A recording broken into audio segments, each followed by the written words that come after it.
Chapter 971. As soon as Lu Ping finished speaking, he suddenly took out a water pouch from his storage Dharma artifact. Under the baffled gazes of the few people present, Lu Ping poured the water from the pouch onto his body from head to toe. As the clear water in the water pouch flowed down Lu Ping's body, a considerable amount of water adhered to Lu Ping's skin and began to change Lu Ping's appearance. By the time the water pouch was completely emptied, Lu Ping's appearance had already changed in the eyes of the few people present.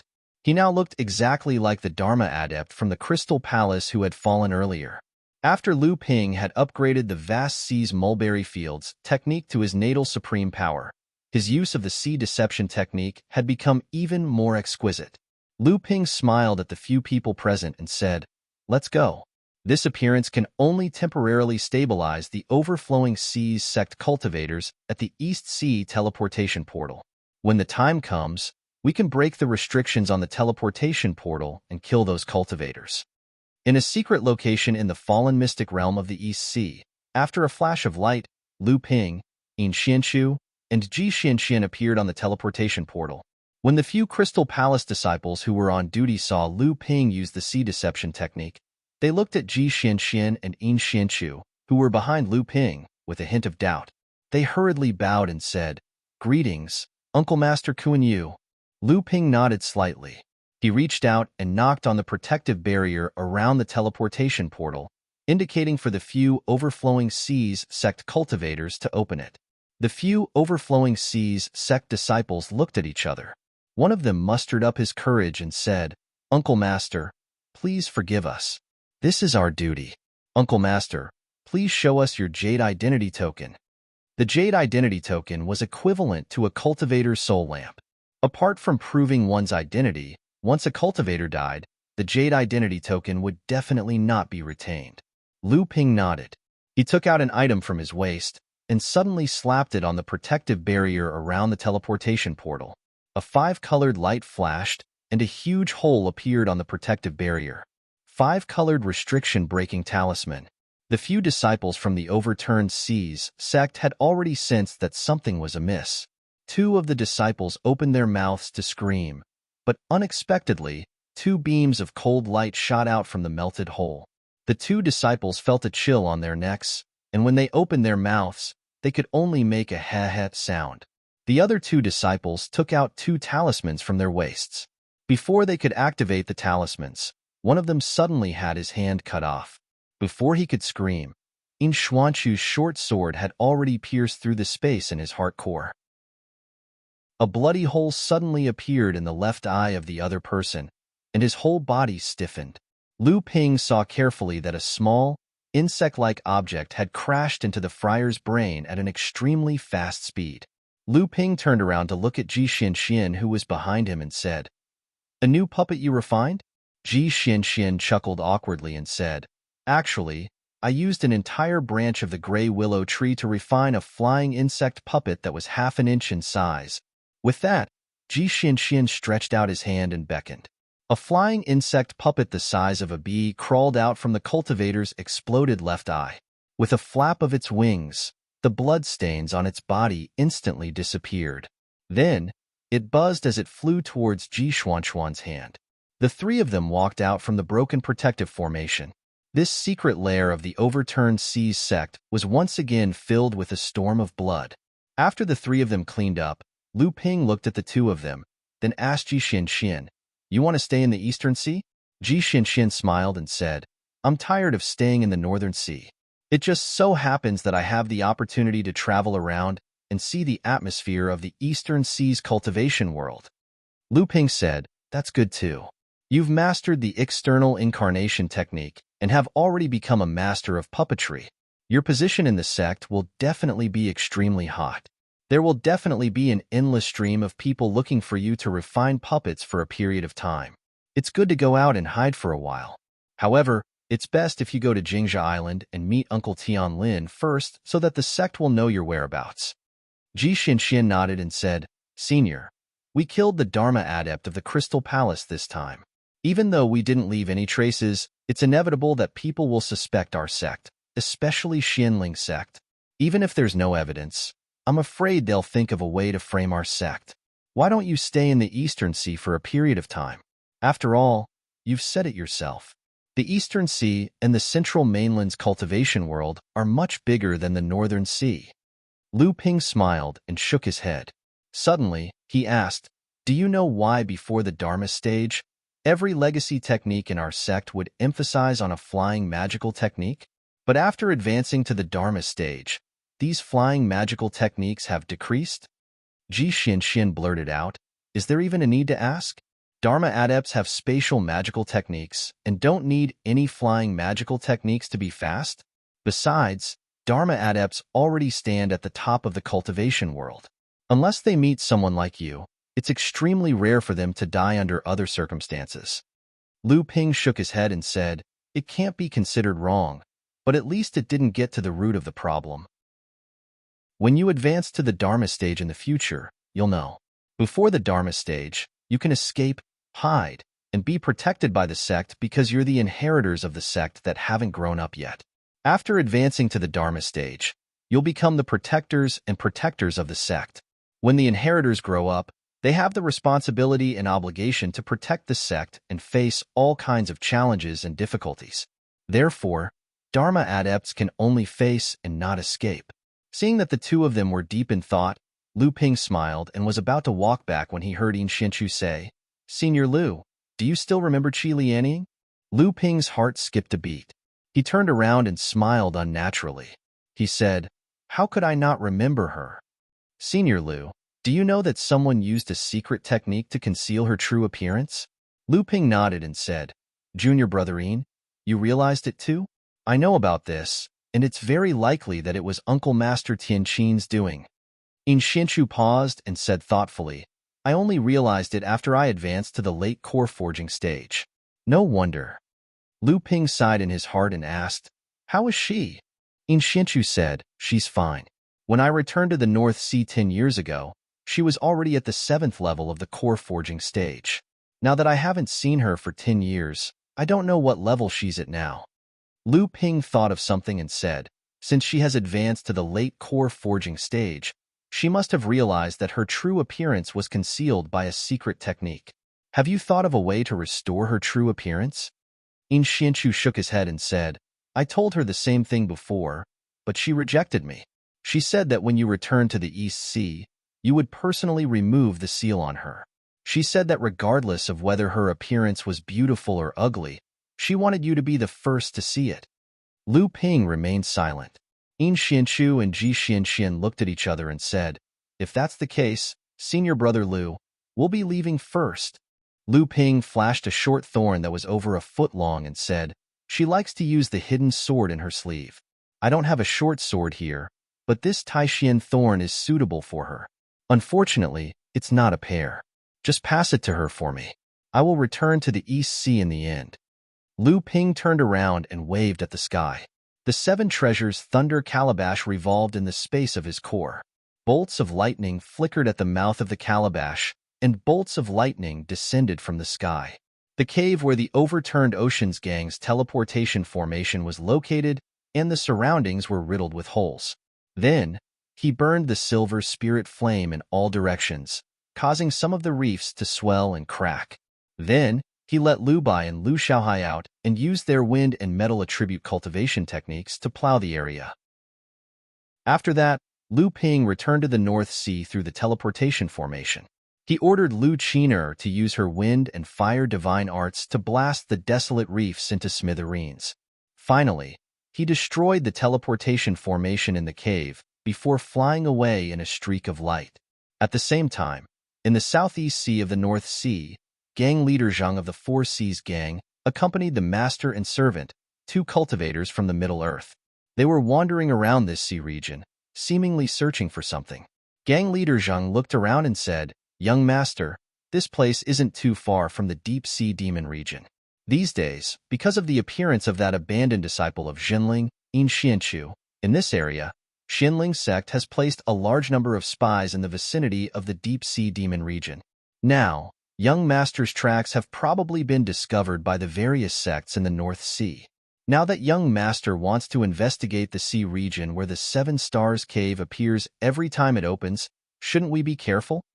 The young man said carelessly, "If gang leader Zheng thinks that they are an eyesore, then go ahead and attack them." Gang leader Zheng smiled awkwardly. Without the support of these two people, he really didn't have the guts to offend Xinling sect. Moreover, Xinling sect might not be the only spies monitoring this area. Mr. One, who was standing behind the young man, snorted coldly and pressed his palms down toward the sea surface. Suddenly, a few flowers of blood burst out from the sea surface. A few miles away, a few streaks of light suddenly shot up from the sea surface and fled in different directions. Gang leader Zhang was a dignified early Dharma adept, but at this moment, his face was already dripping with sweat. Mr. Wen said disdainfully, "With my young master here, the sects in the North Sea would not dare to provoke the Four Seas gang.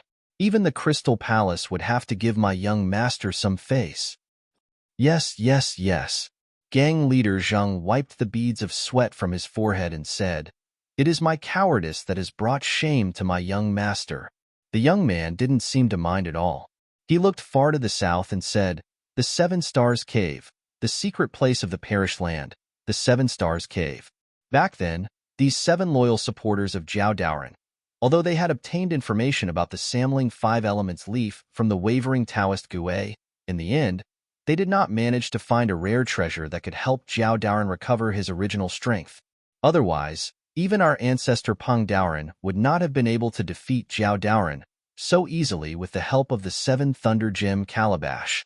At this time, Mr. Wen opened his mouth and said, "Come to think of it, it is strange. Back then, Zhao Daoren was injured by Taoist Gue's poisonous pill. His original strength was greatly damaged, and he hid in the secret place of the perished land to recuperate. Later, why did he forcibly open up the North Sea practice world? In the end, the practice world in the North Sea was far inferior to the other practice worlds." The young man smiled and said, "This is not something that outsiders should know. You only need to know that the North Sea may not be as barren as the practice world thinks. It is just that for the past tens of thousands of years, many great and wise practitioners have been unable to discover the treasures that Zhao Daoren hid in the North Sea." Chapter 972. A day after Lu Ping left, Xinling sect's Dao Yin Laozu led a group of Xinling sect cultivators all the way to the overturned sea sect's reef. Looking at the mess on the ground, Dao Yin Laozu was like a volcano that was about to erupt. He spat out one word: search. Half a day ago, Xinling sect suddenly received news from the overturned sea sect, saying that a secret teleporter set up in the southern part of the North Sea that connected to the East Sea had been destroyed. The disciples stationed there were all dead. Xinling sect immediately took action, preparing to send Lin Shuqing Laozu to lead his disciples to investigate. However, before Lin Shuqing could leave, news from the East Sea Crystal Palace arrived. This time, the news even alerted Dao Sheng Laozu that the early Dharma adept from the Crystal Palace, Kuan-Yu Laozu, had his soul lamp extinguished on his way back to the East Sea. He was dead. Dao Sheng Laozu made a quick decision and sent the mid-Dharma adept, Dao Yin Laozu, along with Lin Shuqing Laozu, to the overturned sea sect's secret teleporter at the reef. After a while, Lin Shuqing Laozu came to Laozu's side and said, "Uncle, from what we know so far, the bodies of the overturned sea's sect disciples stationed here should have been disposed of. It seems that the killer is very experienced, and he left very calmly. There are very few signs of a fight. It is obvious that the time from start to finish was very short. This proves that the killer is far more powerful than the overturned sea's sect disciples stationed here. The teleporter has been destroyed, which means that the killer most likely came from the East Sea. Of course, we cannot rule out the possibility that the North Sea faction is targeting the overturned sea's sect." Dao Xian Laozu heaved a sigh of relief and said, "Friend Kuan Yu is a Dharma adept after all. The time taken for this to end is extremely short, which means that friend Kuan Yu did not perish here. Instead, after being teleported to the East Sea, he was intercepted and killed on the other side. Furthermore, the person who intercepted and killed him could not have chased him from the North Sea. Instead, he came from the other side of the East Sea and used the teleportation matrix to reach the North Sea. After destroying the teleportation matrix here, the killer came from the East Sea, but is now in the North Sea?" Lin Shuqing Laozu muttered. I can only say that the possibility is slightly higher. As for the specifics, it still depends on the situation of the overturned Sea's sect's secret teleportation circle in the East Sea. Daoxian Laozu nodded and said, let's protect the scene and wait here. I believe the cultivators from the Crystal Palace and the overturned Sea's gang will be here soon. Let's hope that Kuan Yu Laozu died on the East Sea side. After another half a day, a few streaks of light descended from the sky. A few cultivators from the Crystal Palace and the overturned Sea's gang arrived together. The person in the lead was the third-generation cultivator from the Crystal Palace who had gone to the Liao family island with Feng Shudao. Senior Daoxian, the third-generation cultivator from the Crystal Palace, cupped his hands slightly at Daoxian Laozu. As for Lin Shuqing Laozu, he only nodded. Daoxian Laozu and Lin Shuqing seemed to be used to the arrogance of the people in front of them. Their faces were calm and composed. Nephew Cheng Shizhuang, you came so quickly. We had only just checked the overturned Sea's gang's secret teleportation matrix. Cheng Shizhuang's expression changed and he said unhappily, has the scene been cleaned up? Daoxian Laozu didn't say anything else. It was Lin Shuqing who answered. He said, we just checked. Nothing else was touched. Everything is waiting for you to come and take over. Only then did Cheng Shizhuang reluctantly nod his head. He then waved his hand at the tens of disciples from the overturned Sea's sect and Water Crystal Palace behind him. These disciples then began to enter the cave where the teleportation array was located. Looking around, Cheng Shizhuang then followed them. Lin Shuqing smiled bitterly at Daoxian Laozu, while Daoxian Laozu snorted coldly. After a while, Cheng Shizhuang walked out of the cave with a gloomy face and said, it seems that the murderer has really escaped to the North Sea. However, these people are too cunning and left too few traces. We can't find them in a short period of time. Lin Shuqing and Daoxian Laozu looked at each other. Lin Shuqing then said seriously, oh, did your sect find anything at the teleportation matrix on the EC side? Cheng Shizhuang nodded and said, there was an intense battle there. It was much more intense than here. There are many traces of battle left on the surrounding rocks and grass. From the traces, there were at least 3 Dharma adepts fighting there. I think Uncle Kuan Yu died there. Lin Shuqing and Daoxian secretly heaved a sigh of relief and said, so the murderer should be 2 Dharma adepts? Cheng Shizhuang nodded and said, at least 2. Although Uncle Kuan Yu's level of practice is not considered high among the early Dharma adepts, he is at least an adept who has mastered a special ability. It would not be easy for an ordinary early Dharma adept to kill him. Lin Shuqing and Dao Yan's hearts skipped a beat when they heard this. For some reason, they thought of Lu Ping. Lu Ping was someone who could even defeat a mid-Dharma cultivator like Zhang Shi. He was someone who could even form a natal supreme mystic art. It would not be difficult for him to kill ancestral patriarch Kuan Yu. If they were to fall into this trap, Lin Shuqing chuckled and said, you're right, nephew Cheng. However, speaking of the power of this early Dharma adept, I'm sure nephew Cheng has already heard about the battle between Lu Tianping of the Zhenling sect and Zhang Shi of the Songhai sect. Cheng Shizhuang glanced at Lin Shuqing and seemed to see through his thoughts. He immediately denied, it can't be him. Recently, I have been dealing with the Central Plains Lu family adepts on Liao Island. When I heard the news, the first person I thought of was Lu Tianping. However, the news from Zhenling was very clear. Lu Tianping was also injured in the battle with Zhang Shi. Recently, it seems that he has been confined by the Laozu of Zhenling and has been hiding in his cave abode on Tianling Mountain to train. This morning, there were even Zhenling adepts who saw him in his cave abode on Tianling Mountain, inhaling and exhaling qi while facing the sun.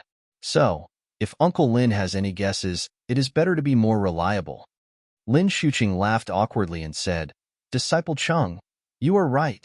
Speaking of which, it is a pity this time. Originally, I had arranged for Brother Kuan Yu to use the teleporter of our sect to return to the East Sea, but he insisted on using the teleporter of the overturned Sea's faction. Sigh. Cheng Shizhuang laughed coldly in his heart, but he said calmly, this matter has nothing to do with your Xianling sect. This time, other than being on a diplomatic mission to your sect, Uncle Kuan-yu originally wanted to return to the East Sea to prepare to take over the Overturned Seas faction. Naturally, he would not use the teleporter of the Overturned Seas faction. Lin Shuqing sighed and said, I see. But what does Disciple Cheng plan to do next? Cheng Shizhuang said coldly, I will continue to deal with the Liao family. Previously, I was tricked by Lu Runjian, who used a cultivation enhancement pill to disguise himself as a mid-Dharma adept. Later, when I went to deal with the Liao family, many unfamiliar helpers appeared. It was obvious that they were from the Lu family of Central Plains. This Liao family island must also have an ultra-long distance teleporter to Central Plains. Lin Shuqing nodded and said, the Lu family of Central Plains is known as the #1 pill tripod family in the world of practitioners. It is normal that they have these strange pills. However, although the Lu family had many helpers, I heard that they were still suppressed by Disciple Cheng. It is really admirable. Cheng Shizhuang's face reddened.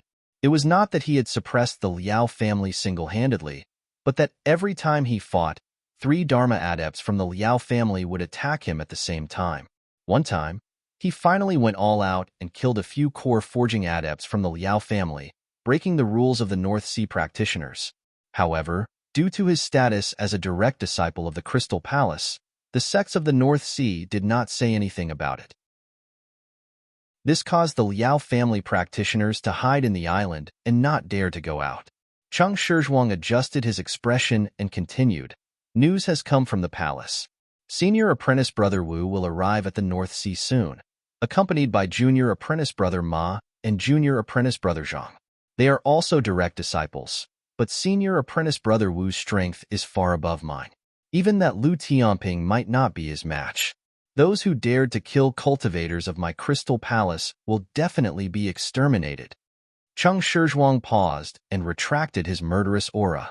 He turned to Lin Shuqing and said, after all, the Xinling sect has many people in the North Sea. You can check if there are any unfamiliar Dharma adepts appearing in the North Sea recently. If there is any news, inform me immediately. When senior brother Wu arrives, you can also inform him. These unfamiliar Dharma adepts are very likely to be the murderers who killed Kuan-yu. Lin Shuqing seemed to have a good understanding of the practitioners in the Crystal Palace.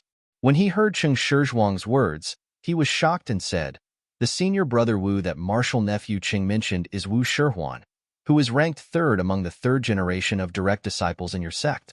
I've heard from martial nephew Ouyang that martial nephew Wu's strength can be said to be invincible among practitioners of the same level.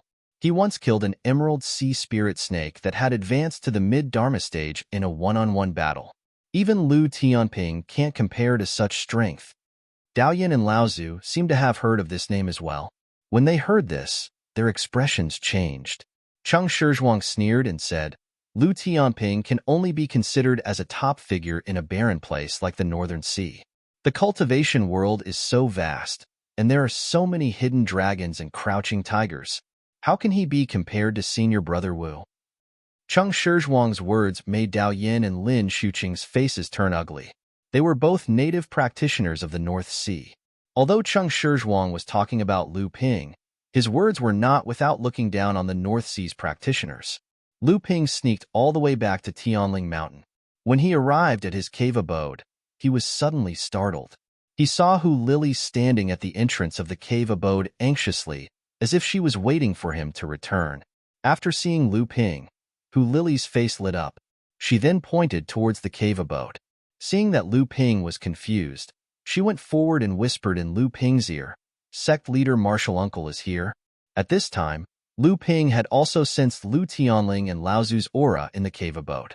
He looked at Hu Lily with a questioning gaze. Hu Lily nodded and said, I dare not lie in front of Martial Uncle. Lu Ping patted the back of her hand, indicating that it was okay.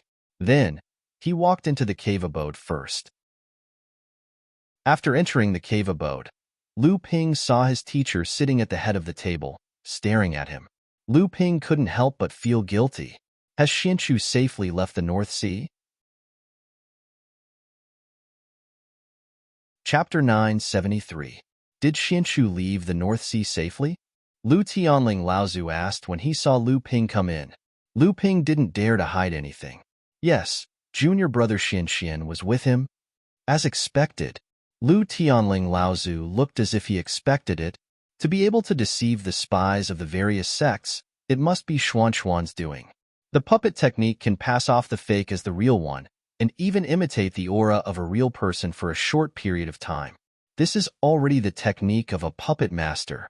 Lu Ping smiled apologetically. Teacher is indeed wise. Nothing can be hidden from teacher. Lu Tianling Laozu glanced at him.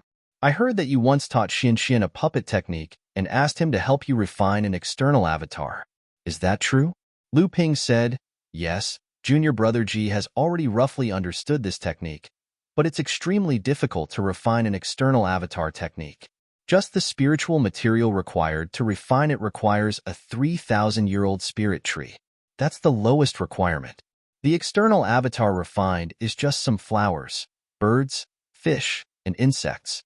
Although they have many uses, they are limited in terms of increasing a cultivator's strength. If you want an external avatar to be of use to a cultivator's own strength, you need at least a 5,000-year-old spirit tree trunk. In addition, Lu Ping briefly explained the requirements for refining an external avatar. Faced with so many restrictions, Lu Tianling Laozu really looked disappointed. I originally thought that with Xin's mastery of the external avatar technique, our sect's strength might have a chance to greatly increase. Now it seems that was wishful thinking. Lu Ping said, Teacher, you can also collect spirit trees that are more than 3,000 years old first. If you can find one, ask junior martial brother Ji to craft one. Although 7 years is a long time, it's not impossible. Lu Tianling said, that's the only way. It's just that 3,000-year-old spirit trees are not like 3,000-year-old spirit herbs. It's not that easy to find. The master and disciple talked about the recent happenings in the North Sea. After a while, Lu Ping hesitated and said, this time, when I sent junior martial brother Xin Chu back to the East Sea, I caused another disaster. Lu Tianling was shocked. This disciple of hers had made great contributions to the sect, but his ability to cause trouble had also increased. Every time he caused trouble, it was enough to give the whole sect a headache. Lu Tianling had racked her brains for this. Otherwise, when she sensed something was wrong in Celestial Phenomenon Laozu's cave, she wouldn't have immediately come to Hearing Wave Mansion to find Lu Ping. Sure enough, she was a step too late. Lu Ping had already been asked out by Xin Chu. Lu Ping recounted the process of killing Kuren Yu Laozu to his teacher. Lu Tianling frowned from time to time as she listened. In the end, she couldn't help but smile bitterly. Back then, your martial uncle Jiang and I wanted to see the world in chaos, until we killed Ling Sect's Fa Xiang Laozu and provoked Ling Sect's revenge. In the end, it caused martial uncle Tiankong's regret. Who knew that compared to you, your martial uncle Jiang and I were already good children? Lu Ping said, I made some disguises. Maybe I can mislead Ling Sect and Crystal Palace's cultivators. Lu Tianling sighed and said, let's hope so. Fortunately, Crystal Palace is not having a good time in East Sea. I'm afraid they can't spare too much power to go to North Sea. I hope this is an opportunity. Lu Ping's heart moved. He said, is East Sea's Mara's calamity rampant? Lu Tianling nodded. Yes, Crystal Palace's business is too big. They are expanding all over East Sea, so the impact of Mara's calamity is naturally more severe.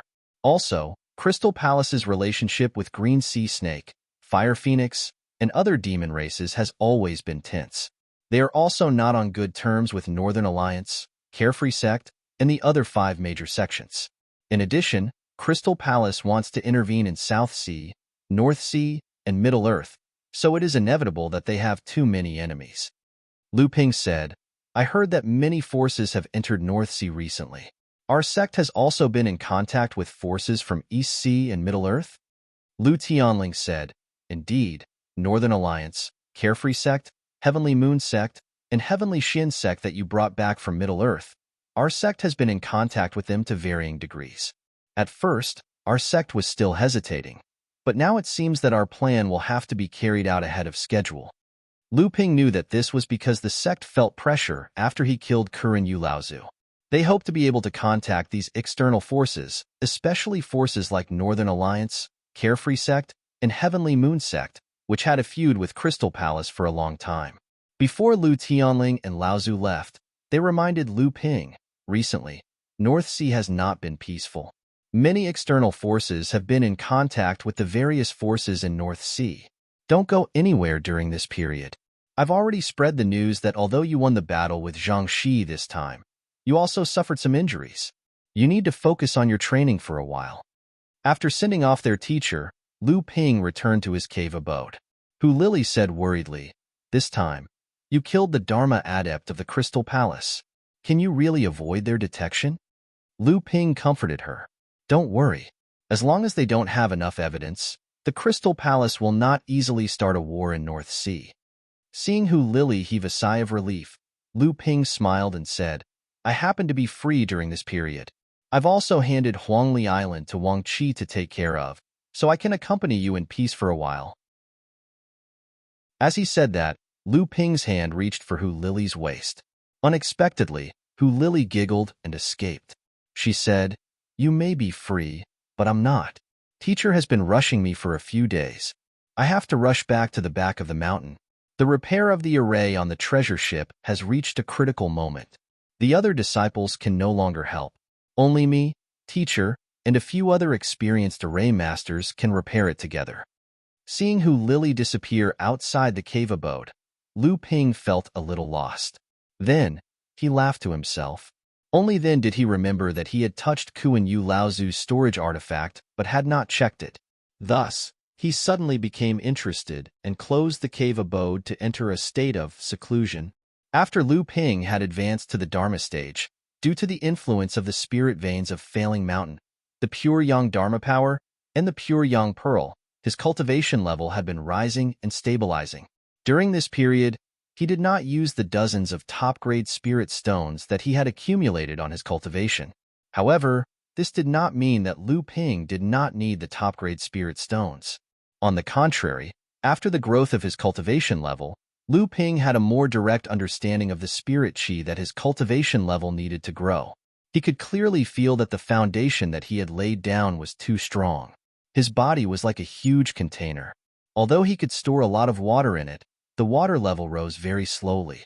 Once he left the support of the 7 large spirit veins of Failing Mountain and other large amounts of training resources, Lu Ping's cultivation level would fall into an extremely slow state. As such, the top-grade spirit stones, which were the most important training resources for Dharma adepts, became extremely important.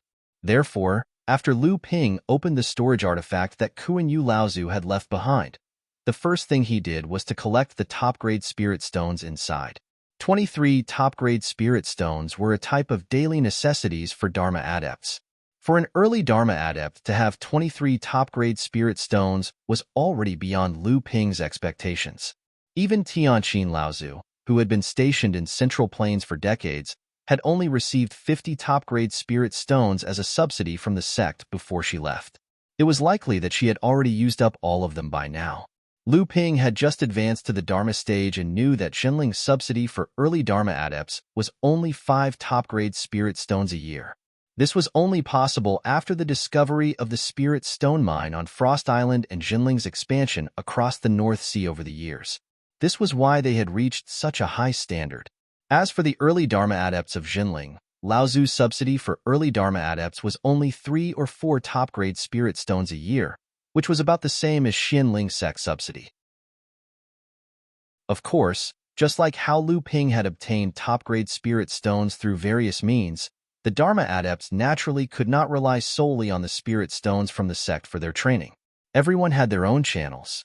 The reason why Lu Ping had insisted on operating Huangli Island independently was actually because of this. At the very least, De Bao had made a name for himself in the underground auctions that were held irregularly on Huangli Island. Sometimes, he would even get 1 or 2 top-grade spirit stones for Lu Ping. It had to be said that the Dharma adepts of the Crystal Palace were indeed wealthy. Apart from the top-grade spirit stones, there were also a lot of miscellaneous items. Even though Lu Ping's standards were already very high, he still managed to find a few items that caught his eye. It was a pity that Kuan Yu Laozu's natal crystal pagoda was a treasure that had condensed 9 treasures. Many Crystal Palace adepts like to use pagodas as their natal Dharma treasures. Kuan Yu Laozu's pagoda already had 7 floors. Among the natal Dharma treasures of the Crystal Palace adepts, it was already considered top grade. However, the natal Dharma treasures of the Crystal Palace were usually linked to the life of the adepts. Often, when the adepts died, they would also shatter along with the adepts, just like the blood shuras accompanying spiritual treasure. These 2 extraordinary items made Lu Ping's eyes light up. Although the Thunder 7 Treasures calabash was now considered a spirit-nurturing treasure, that was because of the pure yang qi emitted by the pure yang pearl.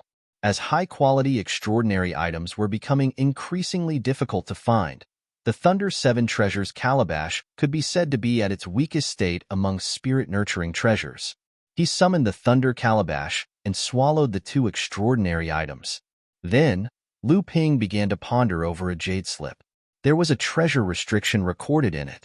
It should be related to the tower-shaped Dharma treasures of the Crystal Palace. Although the tower-shaped Dharma treasures of the Crystal Palace all had different uses, Kuan Yu Laozu's Crystal Pagoda was inclined towards suppression and confinement. It was quite compatible with landslide. When the time came, Lu Ping would let Xinlian see if he could condense the 8th treasure restriction on landslide. Actually, these were just minor details. What really excited Lu Ping was the box in front of him. There were 7 stars carved on the box, and their positions were exactly the same as the 7-star throne palace in the 7-star grotto heaven. As someone who had entered the 7-star grotto heaven before, Lu Ping naturally knew that the item inside the box was from the 7-star throne palace. Carefully dispelling the spirit sealing talisman on the box, Lu Ping slowly opened the box. A green seed that looked like a crystal-clear emerald appeared in front of him. Lu Ping picked up a jade slip beside the seed and examined it. After a while, he let out a long sigh of relief. His eyes flashed with excitement, sampling the seed of the 5 elements leaf. Chapter 974. Looking at the seed before him, Lu Ping's earlier excitement had dissipated quite a bit. Instead, he began to calm down and ponder about something. After a while, Lu Ping seemed to have made up his mind. He removed the house of gold from his neck and tossed it to the ground. The house of gold grew to a height of 1 zhang and a door opened wide. Lu Ping then walked into the house. At present, the scene inside the house of gold was no longer the same as before. The area within a radius of several li was filled with dense spiritual energy. Even the top of the small peak was lush and lush. The entire house of gold was filled with exotic flowers and grasses. Some rare and extinct spiritual grasses could be seen everywhere in the world of cultivation. Most of them were seeds that Lu Ping had obtained from the Longhuai ancestor in the secret zone of the fallen planet. However, although Lu Ping had managed the House of Gold to be as good as the sect's spiritual herb garden, most of the exotic flowers and grasses had yet to mature. Although rare spiritual grasses could be seen everywhere, the ones that were planted in the House of Gold were the spiritual grasses that were commonly used in alchemy. Due to the high concentration of spiritual energy in the area, the growing soil powder, and other precious materials that could aid in the growth of the spiritual grasses were scattered by Lu Ping. There was also a secret technique that could accelerate the growth of the spiritual grasses. At the very least, the 500-year-old spiritual grasses in Lu Ping's spiritual herb garden had begun to mature. However, Lu Ping's spiritual herb garden was naturally not interested in the 500-year-old spiritual grasses. What he cared more about were the spiritual grasses that were over 1,000 years old. After Debeo sold the 500-year-old spiritual grasses that had matured to Pill Pavilion at a low price, Lu Ping began to plant the spiritual grasses that were over 1,000 years old in the places where the spiritual grasses originally grew. At the foot of Little Lonely Peak, a golden nut tree that was originally only a few feet tall had now grown over 10 feet tall, and the 36 golden nuts on it had already begun to mature. Halfway up the Lonely Peak, there was a peach tree of 30 meters in size, which was the main body of the spirit demon, Lu Ping.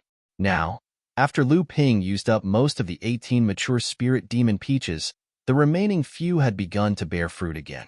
Lu Ping could already see a few green fruits hidden in the leaves, but he didn't know if the peach tree could bear more fruits after Lu Ping successfully transformed into a spirit demon, and whether the fruit maturation time would be shortened. On top of the small, isolated peak, there was a pond about 10 feet in size, half filled with blue sunflower water essence. There were a few lotus leaves floating on top of it, and 3 flower buds had already risen from the surface of the water. It was unknown how long it would take for them to bloom. Lu Ping stood at the top of the mountain and looked into the distance. Several thousand-year-old top-grade tea trees were rooted on a cliff halfway up the mountain, and not far below the cliff were 12 frightening spirit trees that wailed like ghosts and howled like wolves when the wind blew. Further away, he saw a sea of flowers formed by spiritual grasses, and from time to time, he could see purple crystal clouds hovering in the sea of flowers. Ever since Lu Ping condensed the Dharma form of the dragon on Feiling Island, causing a large number of purple crystal bees to suffer losses. Only Zilan and hundreds of blood condensation stage purple crystal bees formed a Dao soldier formation to withstand the attacks. Fortunately, Wang Qi brought Zilan back to the 7-star grotto heaven. With the help of Zilan, the 3rd-level purple crystal bee king, the 5 bee swarms hidden in the sea of flowers, a total of 15,000 purple crystal bees, surrendered before the heavenly moon sect's cultivators arrived. Zilan's bee swarm was quickly replenished, but because each of the 4 or 5 bee swarms had a queen bee, Lu Ping deliberately asked Zilan not to integrate the entire bee swarm into one. That would inevitably lead to the death of the 4 or 5 bee swarms' queen bees. In the end, there was a total of 3,000 bee swarms, including 300 purple crystal bees that had reached the blood condensation stage. This was already an extremely tyrannical force. Even when Zilan's bee swarm was at its strongest, it did not have a scale of 300 blood condensation purple crystal bees. As for the remaining 12,000 purple crystal bees that attacked the 4 bee swarms, Lu Ping handed them over to the sect master. However, this made Fornax Laozu ecstatic. Fornax Laozu controlled all of Zhenling's spirit herb gardens, and he had long coveted the purple crystal bees in Lu Ping's hands. Unfortunately, Lu Ping held the treasure in his hands tightly. At most, Fornax Laozu could only extort 1 or 2 bottles of royal jelly from him. Now, the sect suddenly had its own bee swarm. Although the 4 queen bees were extremely weak and the quality of the bee swarm was not very good, obviously leftovers from Lu Tianping, this at least meant that Zhenling already had its own purple crystal bee inheritance. As long as they were carefully tended to, the quality of the bee swarm would definitely improve again in the future. Lu Ping opened up a 3 feet square spiritual field 10 meters away from the white jade lotus pond. Then, Lu Ping took out 2 small pieces of soil the size of a finger from his pocket. One piece was earthy yellow, and the other was so black that oil could drip out. One piece of growing soil was a high-grade heaven and earth oddity. The other piece of growing soil was a mid-grade heaven-rank spirit item. Lu Ping had spent a lot of effort to get these 2 treasures from Tiankong Laozu. Without hesitation, Lu Ping crushed the 2 pieces of soil into powder and scattered them evenly on the ground. When he was done, he even clapped his hands, as if he was afraid that not a speck of dust would fall into the soil.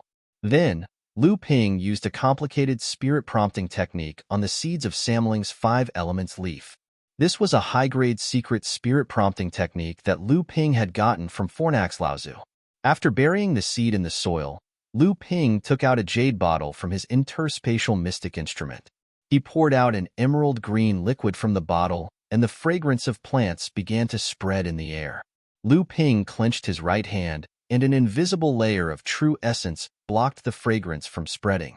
This was a type of spirit liquid brewed by Linglong herself.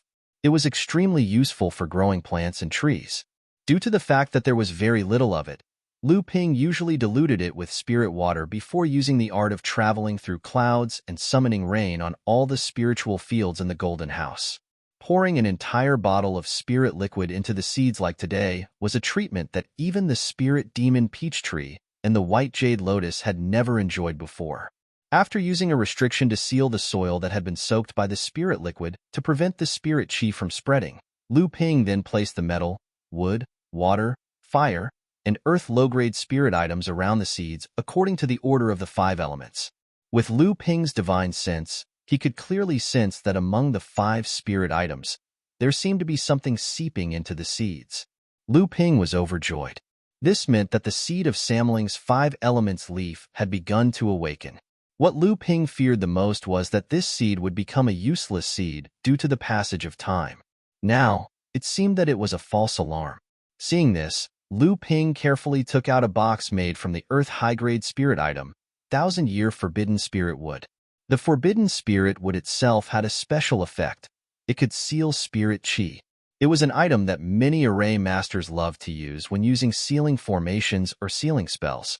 Normally, the spirit sealing boxes used by cultivators were filled with powder from the forbidden spirit wood. It was extremely rare to see a box like Lu Ping's that was made from a piece of forbidden spirit wood. If anyone saw it, they would definitely cry out in anger. Hu Lily had a wooden tablet made from this spirit wood. It was a tool that Lu Ping had made for her. At that time, it was the envy of many Zhenling array masters. Even Daoist Xianchun had taken it from Hu Lily and played with it for a few days. Since this spirit sealing box was so important, the item inside was naturally not a small matter.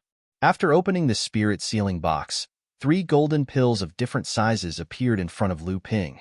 With Luan golden pill. Back then, when Lu Ping was in the Yingshan immortal courtyard in the Central Plains, he obtained the 3 Wood Luan golden cores from a secret realm left behind by the Yingtian sect. These 3 Wood Luan golden cores were left behind by a core forging realm Wood Luan. The biggest effect of the Wood Luan golden pill was that it could accelerate the growth of certain spirit grasses in a very short period of time.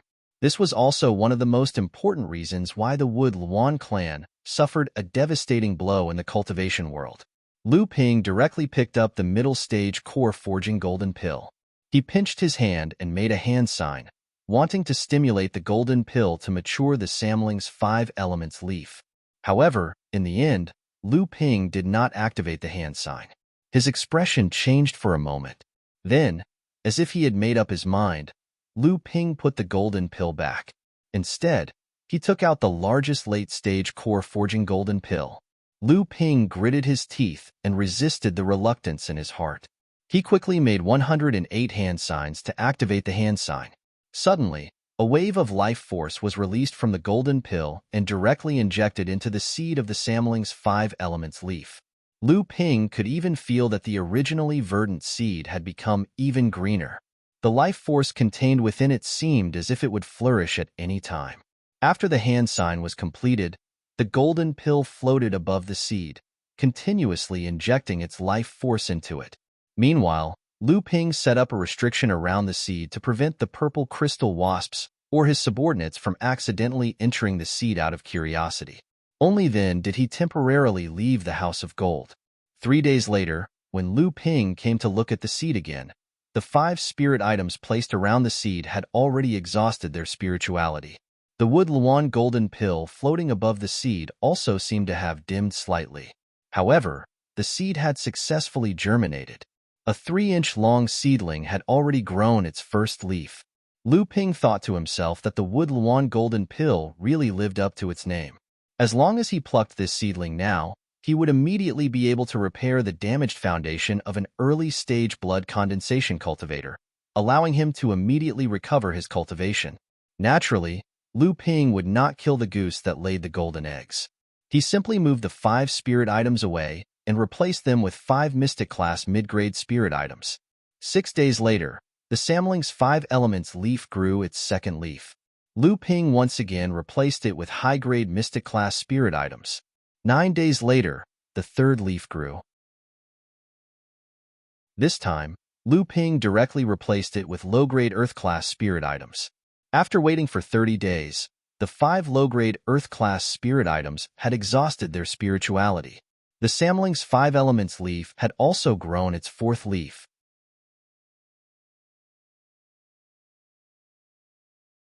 Chapter 975. The avatar that Ji Xianxian had refined for Lu Ping was about a foot long. Although the lines of its face were vaguely similar to Lu Ping's, the entire body was carved into the model of a boy. The baby fat round face and the slightly fleshy body made it look a little cute. After all, it was only a foot-long puppet. Perhaps Ji Xianxian had considered Lu Ping's feelings, so he imitated Lu Ping's appearance when he was a child and made it look like this. However, This avatar was carrying a small wooden sword that was about the length of 5 villages on its back. This made the incomparably cute avatar look even more valiant. This small wooden sword was naturally the weapon that the avatar used. In the future, he would probably need Chanlian's help. But even so, this small wooden sword that was condensed from the heart of the main trunk of the gray willow tree had a material that was not inferior to a spirit-nurturing treasure. During this period of time, Lu Ping had mainly done 2 things. The first was to accelerate the growth of the Samling 5 Elements leaf, and the second was naturally to completely refine this avatar according to his heart. In addition, every few days when Hu Lily returned to the cave residence to rest, the 2 of them would cuddle together for a moment.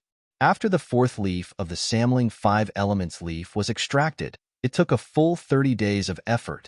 This caused Lu Ping to feel slightly uneasy. At this time, he realized that he might have been a little overconfident. Although Lu Ping could afford these 5 low-grade Earth-rank spirit items, he could also afford 5 mid-grade spirit items. Even if it was 5 high-grade Earth-rank spirit items, Lu Ping could also grit his teeth and obtain them. But where was he going to get 5 low-grade Earth-rank spirit items of the 5 elements? What's more, Lu Ping didn't just have such thoughts.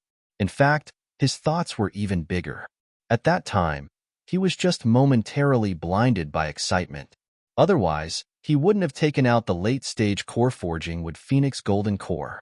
If he only wanted to grow a 1,000-year-old 3 spirits and 5 elements leaf with 7 leaves, it would be fine. After all, he wanted to do it for Tiancheng Grand Ancestor. Lu Ping could ask the sect to help him. But now, he was so ambitious that he wanted to grow a 7-leaf 3 spirits and 5 elements leaf for Tiancheng Grand Ancestor after the 3 spirits and 5 elements leaf had reached the peak stage of the 9-leaf stage.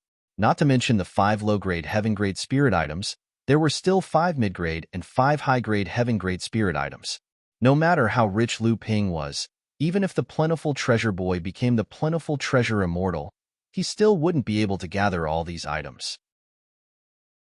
After collecting his own collection and barely gathering 5 mid-grade Earth-rank spirit items, Lu Ping had already decided whether to postpone the production of the 5 Elements Leaf Samling 5 Elements Leaf.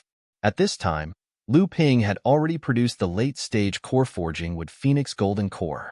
If he only produced the 7-leaf Samling 5 Elements Leaf and gave it to Heaven Laozu, not only would the effect of the wood Phoenix Golden Core be wasted, but it might also be the only spirit herb in the world of cultivation. It was too late for Lu Ping to regret it at this time. He could only bite the bullet and take it one step at a time. Fortunately, Heaven Laozu's current lifespan was sufficient, and he could afford to wait for more than 100 years. Otherwise, after 200 years, even if the origin was completely repaired, Heaven Laozu would not have enough time to break through to the middle stage of the Dharma realm. In fact, the reason why Lu Ping wanted to produce the Samling 5 Elements leaf to the extreme was not only to keep this spirit herb from going extinct, but more importantly, for the essence of the origin. Back then, Taoist Gui said that although the Samling 5 Elements leaf could heal Jiao Dorn's injury, he did not say that the Samling 5 Elements leaf had no effect on cultivators whose origin was not damaged. From the beginning of the Samling 5 Elements leaf growth to the extreme, it included all the grades of the 5 elements spiritual items. There were a total of 35 spiritual items, especially the last 15 spiritual items of the 3rd grade of the heaven stage. Lu Ping did not think that the ultimate function of the spirit herb, which had been grown at such a high price, was only to repair the origin. Would the undamaged origin continue to be strengthened and consolidated after receiving the Samling 5 Elements leaf? He could only find out if he tried. After all, in the cultivation world, except for the 7th patriarch who opened up the sky and the 7 powerful figures of the 7 stars cave heaven who obtained the seed, no one had ever seen the Samling 5 Elements leaf. Shaking off these thoughts, Lu Ping focused all his energy on the incarnation in his hand again. It was not so easy to refine this puppet condensed from an 8,000-year-old willow tree. Even though Lu Ping's Zhenqi was extremely strong, it still took him a whole month to completely soak the incarnation in his own Zhenqi. After that, he placed the piece of soul wood, which had been purified by Lu Ping for a long time with his divine thoughts, in the back of the incarnation's head. As soon as Lu Ping's divine thoughts moved, The incarnation under his feet suddenly opened its eyes. Following the command of Lu Ping's divine thoughts, it began to fly up and down in the cave mansion. Along the way, it giggled and waved the small wooden sword on its back in its hand from time to time. Lu Ping could sense that the incarnation seemed to have a little bit of consciousness. It could do some things by instinct, but it did not have the slightest judgment and wisdom. It was guided by Lu Ping's own divine thoughts accumulated in the soulwood. Even if it walked out of the perception range of Lu Ping's divine thoughts, the incarnation could still move freely. In times of crisis, it could also summon Lu Ping's consciousness through the divine thoughts in the soulwood. Lu Ping was instantly delighted. He wanted to see how strong this incarnation's strongest attack was. So the incarnation leaped up, and the small wooden sword on its back was immediately unsheathed. As the incarnation stretched out its hand, the small wooden sword turned into a ball of cold light and instantly sank into the stone wall of the cave mansion. Feeling the depth of the small wooden sword in the stone wall, Lu Ping was delighted. The strength of this incarnation was indeed at the same level as his own. The only pity was that it could not use Lu Ping's natural remarkable power. Otherwise, even if it could only use one natural remarkable power, it would be enough for this incarnation to occupy a very advantageous position among the Dharma adepts.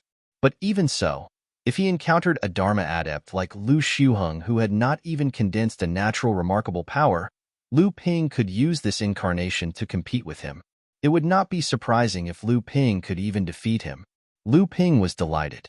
Another capable helper.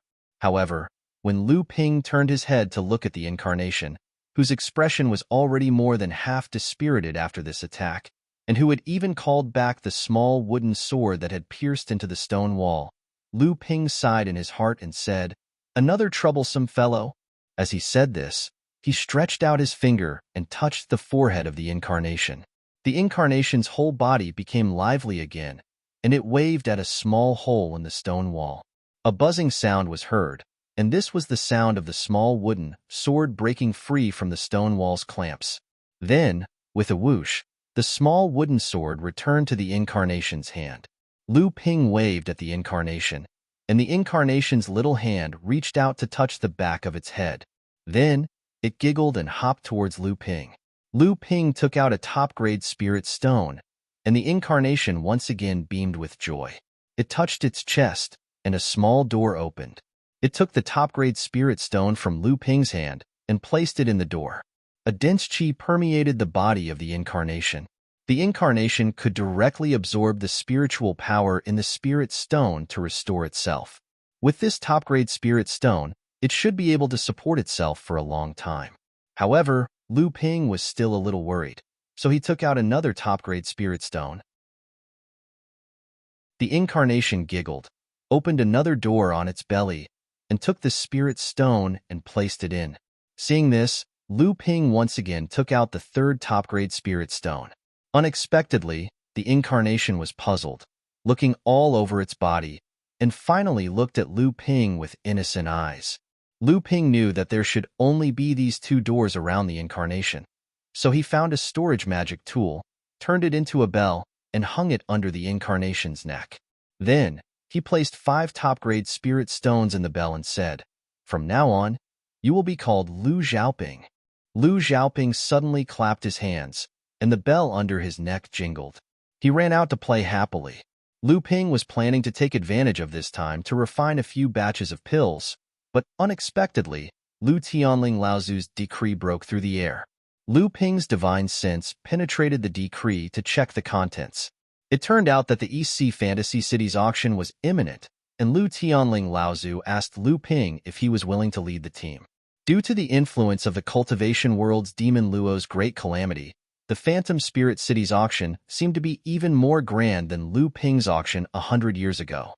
It was rumored that the various sects would make a big move in the auction, and many rare and precious treasures would be displayed in the auction.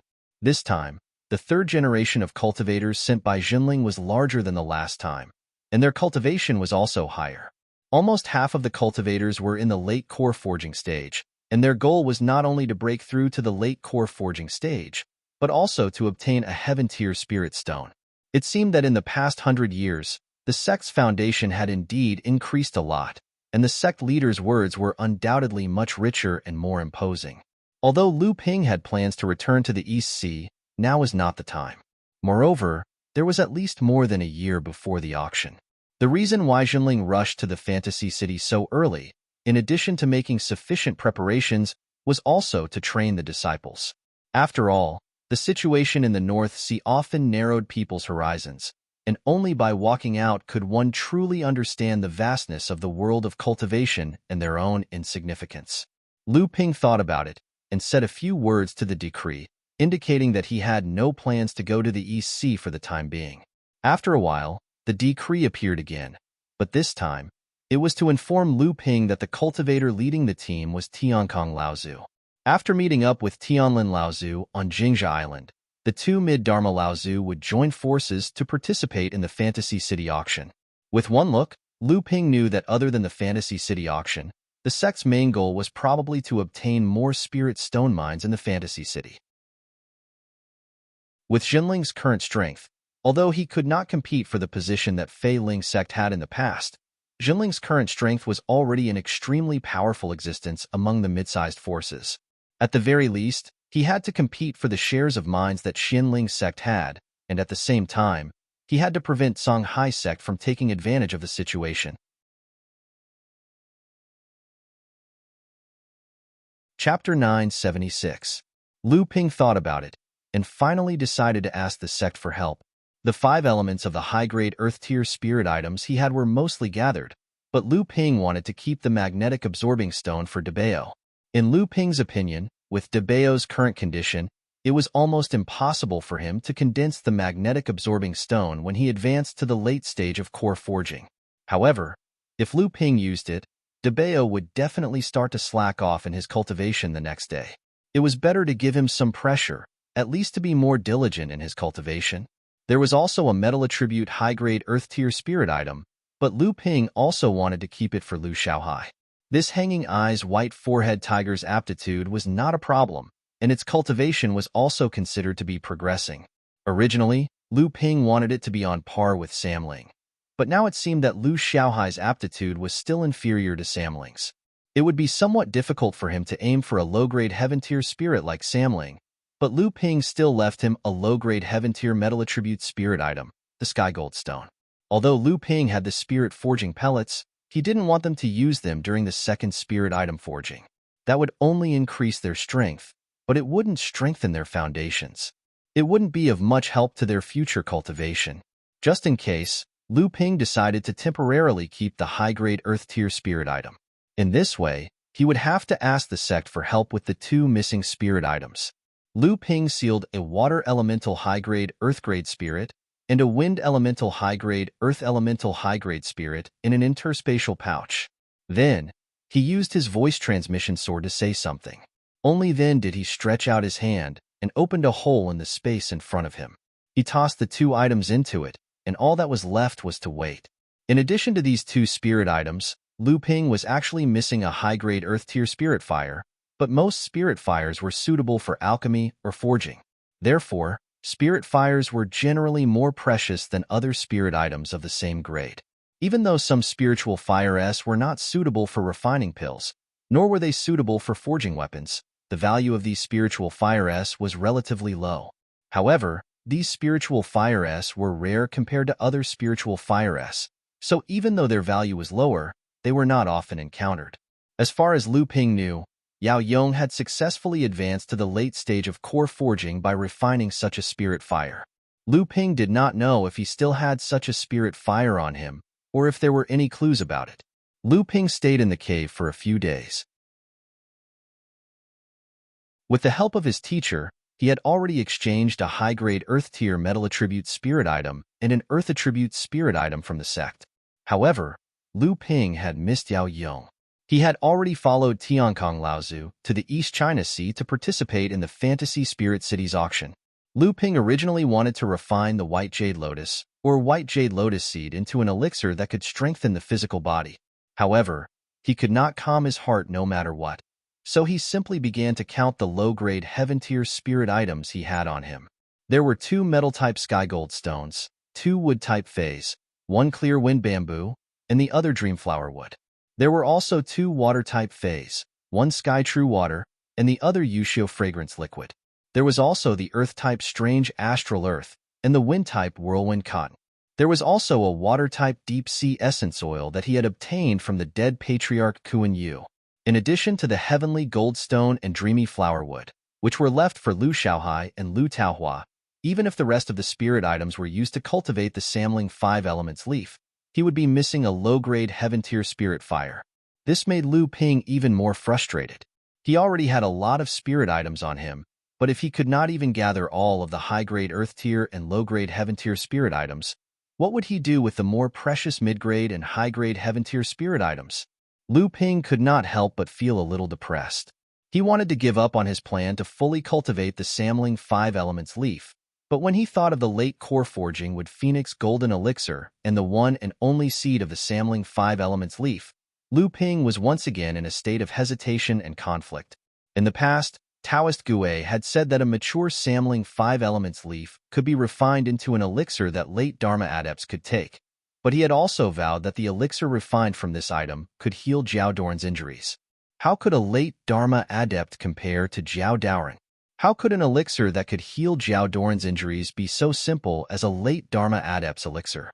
Lu Ping's intuition told him that there must be some secret behind this, and when Taoist Gui had preached to the world, there was no need for him to deceive the world's practitioners.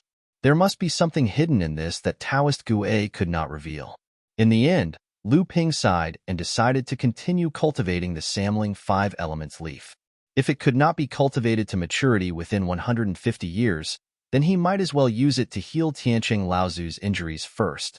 As for the rest, he would think about it later. Although the Wood Phoenix Golden Elixir could not be retrieved, temporarily sealing it together with the Samling 5 Elements leaf in a seal could temporarily delay the growth of the Samling 5 Elements leaf. After leaving the cave, Lu Ping had originally planned to go out and relax, but he received news from the palace of Zhonghua that Xinling Tiankong, Tianping Laozu, and their disciples were rushing to the East Sea to participate in the auction in Phantom City. Lu Ping did not say anything and returned to the cave. Sure enough, as soon as he entered the cave, Lu Tianling Laozu's decree arrived again. After reading the contents, Lu Ping could not help but raise his eyebrows. He stretched out his hand and condensed a cloud of water vapor in the air into a stream of clear water and poured it over his head. His whole body suddenly became transparent, and with the help of his identity card, he once again snuck out of Zhenling without any hindrance. Nowadays, the cultivation world of the North Sea was already the world of the third-generation disciples. The various sects in the North Sea were competing for various interests. The driving force behind the scenes might be the first and second-generation Laozu of the various sects, but the real battlefield was the third-generation disciples. This was especially true for the 3 sects, Zhenling, Xianling, and Songhai. Most of the third-generation disciples had begun to take charge of their own affairs. For example, Zhongjin and Ma Yu, one of the 2 famous couples in Zhenling, had now become the island masters of Floating Island, one of the 36 medium-sized islands in Zhenling. Although Zhongjin and Ma Yu were currently only at the 7th stage of core forging, there was still some time before they could break through to the 8th stage. Therefore, they were not among the cultivators who went to the East Sea to participate in the leadership change auction. However, this did not mean that the couple were easy to deal with. At the very least, when the 2 of them had just advanced to the late stage of core forging, they had joined forces to fight against a 9th stage core forging 2nd-generation cultivator from the Flying Feather sect and were not at a disadvantage. They were also well-known figures among the 3rd-generation disciples of Zhenling. Otherwise, they would not have been able to take charge of an area on Floating Island. Floating Island was located thousands of miles west of Tianling Mountain. It could be said to be the westernmost medium-sized island in Zhenling. 3 days ago, the island was very lively because the island master of Floating Island, Ma Yu, had given birth to a baby. It was the 100th day of the birth, and all the 3rd and 4th generation disciples of Zhenling who were on good terms with Ma Yu had rushed to Floating Island to congratulate him. According to many well-informed people, the people who came to congratulate him on that day could be said to be a gathering of distinguished guests. Not only did Lu Tianling, Laozu, send a talisman to congratulate him, but other second-generation cultivators also sent their disciples to send congratulatory gifts. 3 of Jinling's twin swords and twin tigers came, and the 3 righteous and 3 strange also included Li Xuanru, Lu Xianyuan, and Chen Xuanlian. Among them, Li Xuanru came on behalf of Lu Tianling, Lao Zu. This was an eye-opener for the 3rd and 4th generation disciples of Jinling. The only pity was that the water sword immortal, Lu Tianping, Lao Zu, who was on good terms with Ma Yu, had suffered some injuries during his battle with Zhang Shi and was currently in seclusion. Thus, he couldn't make the trip.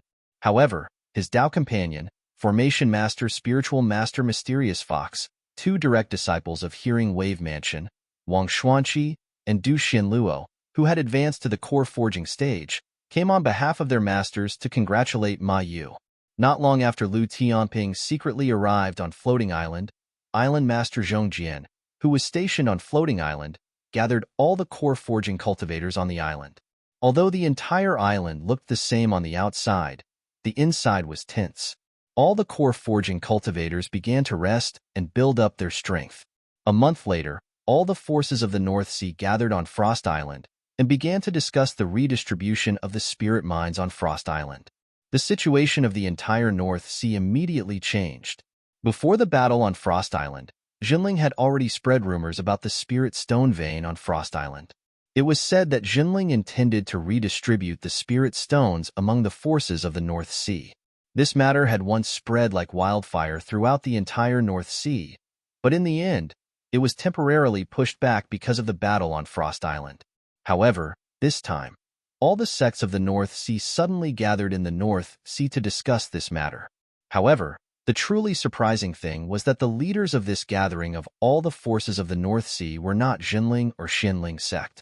Instead, it was the Blue Sea sect, Linggu sect, Golden Sword sect, Four Seas sect, and the newly rising branch of the Lu family of the Central Plains and the Liao family of the North Sea that had 1,000 years of history. It was only at this time that all the forces of the North Sea suddenly realized. Previously, because of the Phantom City auction, all the sects of the North Sea had sent their disciples to participate in the North Sea with Dharma Lao Zu.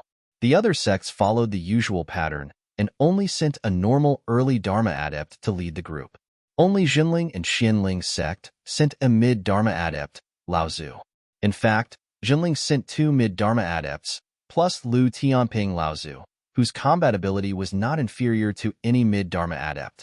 It was obvious that the 2 sects would have a fierce battle over the distribution of the Spirit Stone Vein after the Phantom City auction. In fact, Jinling's appetite might be even bigger. And this was undoubtedly the time when the power of Jinling in the North Sea was at its weakest. The Blue Sea sect had suddenly started the discussion over the distribution of the Spirit Stone Vein on Frost Island. Naturally, they wanted to catch these 2 sects off guard and obtain the greatest benefits. 3 days later, the leader of Jinling, Laozu Lu Tianling, personally led Tianfan, Tianxue, and Tianshan, a total of 4 Dharma adepts to Frost Island. Tianling Mountain was only left with Tianxiang, Tianlu, Tianjiang, and Tianshu Laozu to oversee it. The entire affairs of Jinling were temporarily handled by Tianshu Laozu.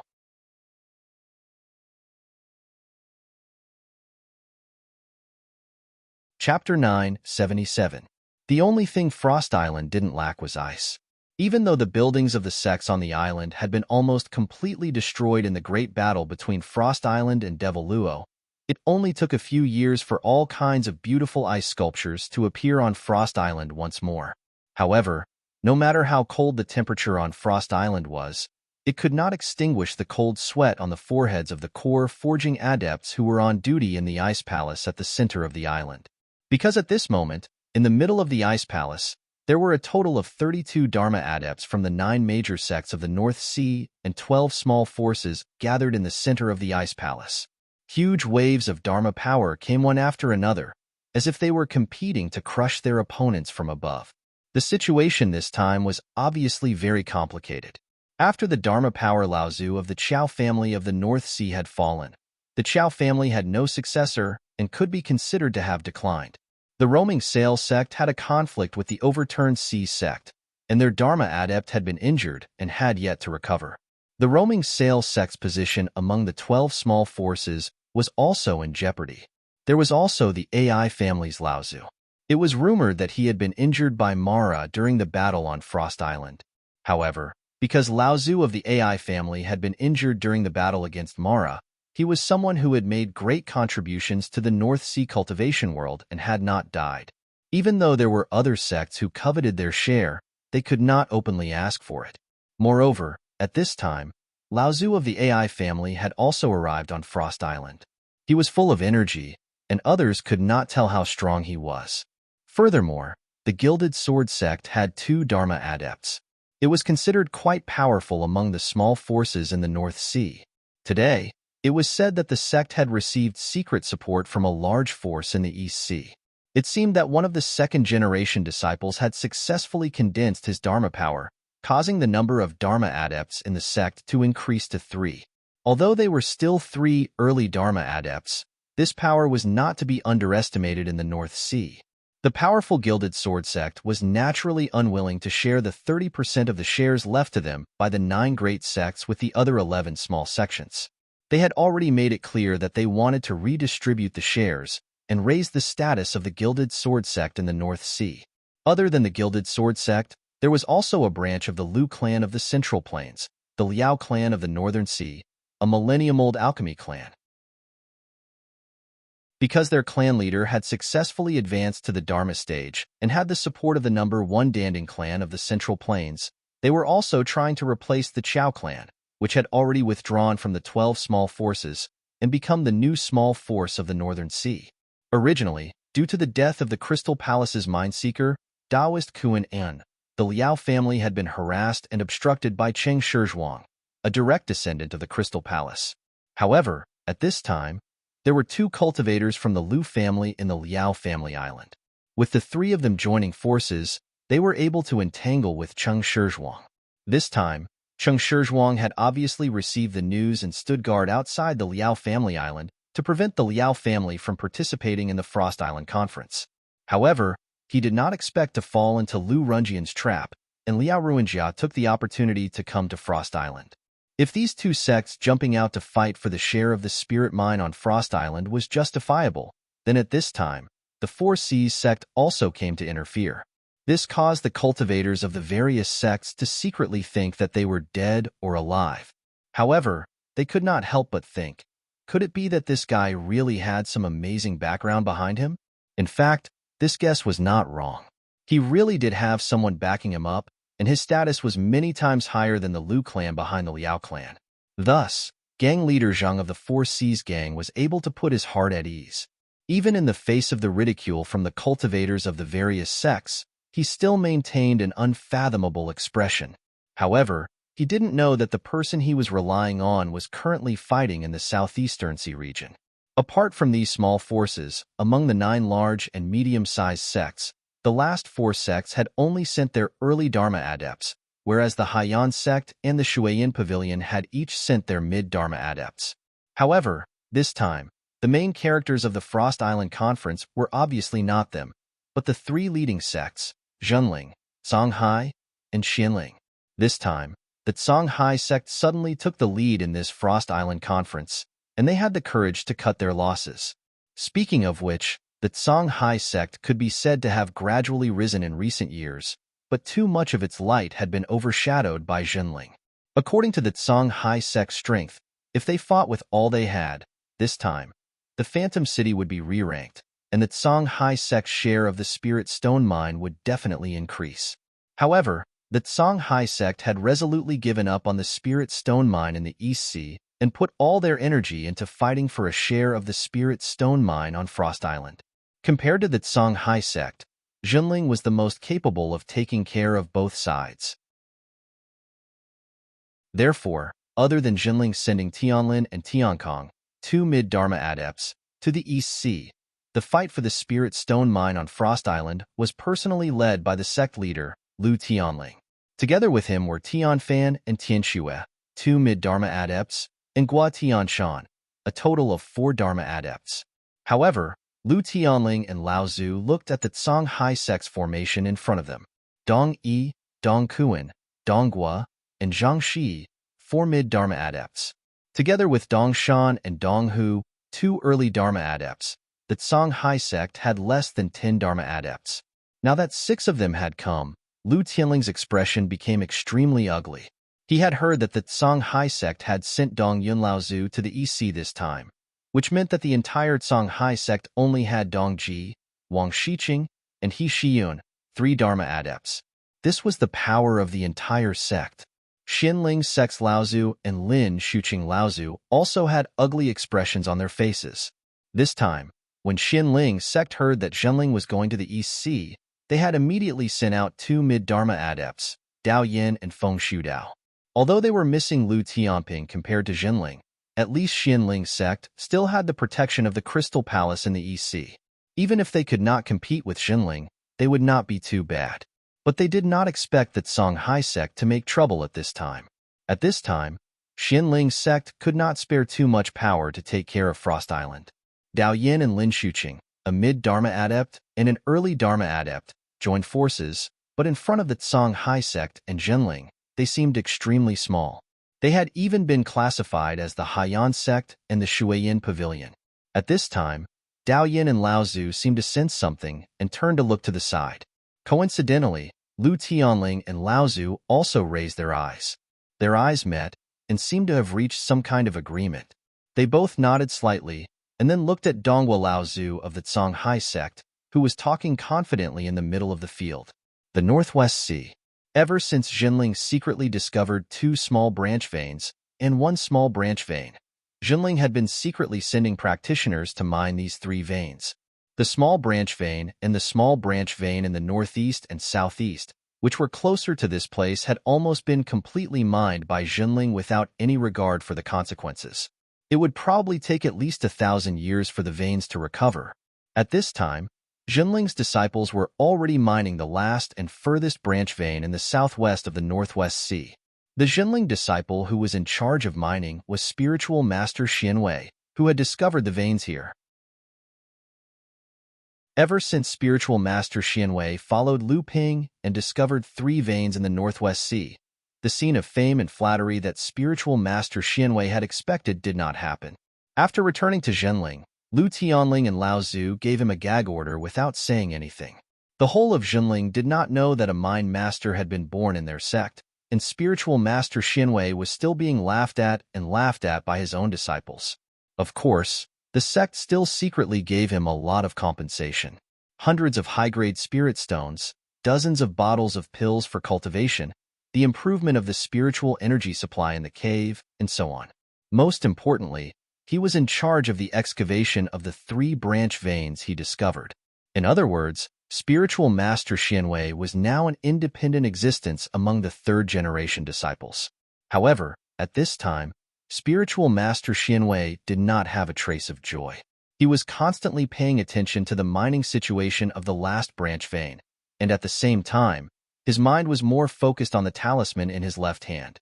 Daoist Xianwei didn't know why the sect had to hire disciples from the affiliated forces for the excavation of the last or vein, instead of directly recruiting disciples from the Zhenling sect side halls and inner sect disciples like the previous 2 or veins. This way, not only could the or vein be kept as secret as possible, but it also wouldn't be like the disciples of the affiliated forces who often smuggled and hid the ores for themselves. However, when spiritual master Xianwei stopped for a while on Floating Island, he was invited by the 2 island lords of Floating Island as a guest. Originally, spiritual master Xianwei was slightly surprised. Being invited by the couple was a matter of face among the 3rd-generation disciples. However, when he came to the couple's cave and saw Lu Tianping's smiling face, spiritual master Xianwei instinctively felt that something was wrong. But at this time, it was already too late for him to leave. Lu Tianping gave him a talisman, urging him to rush to the branch vein in the southwest as soon as possible and excavate as much of the branch vein as possible, even if he did not care about the consequences. Although enlightened master Xianwei's character wasn't good, he was extremely astute. After Lu Ping stuffed the talisman into his hands, he knew that he seemed to have been swept into the whirlpool of a great matter. At this time, 2 late blood condensation cultivators came over and handed 2 storage bags to spiritual master Xianwei. One of them said, Senior Xianwei, this is the output of the vein during this period of time. Taoist Xianwei looked at the two evasive gazes and sneered in his heart. Both of them were disciples from the affiliated forces of Jinling sect. Although they didn't dare to embezzle the ores blatantly, they had secretly left behind a lot of ores during the excavation of the ore vein. What kind of person was spiritual master Xianwei? He was able to accurately estimate the output of the vein before he became a mineral prospector. How could their little tricks be hidden from him? Two reckless fools. Spiritual master Xianwei glanced at the two as if he was looking at dead people. Just when he was about to open his mouth to mock them, he suddenly saw the talisman in his hand began to melt. Spiritual master Xianwei was shocked, but his expression did not change. He sent the two away politely, then winked at the few Jinling disciples behind him. They quietly left the vein and rushed towards Floating Island.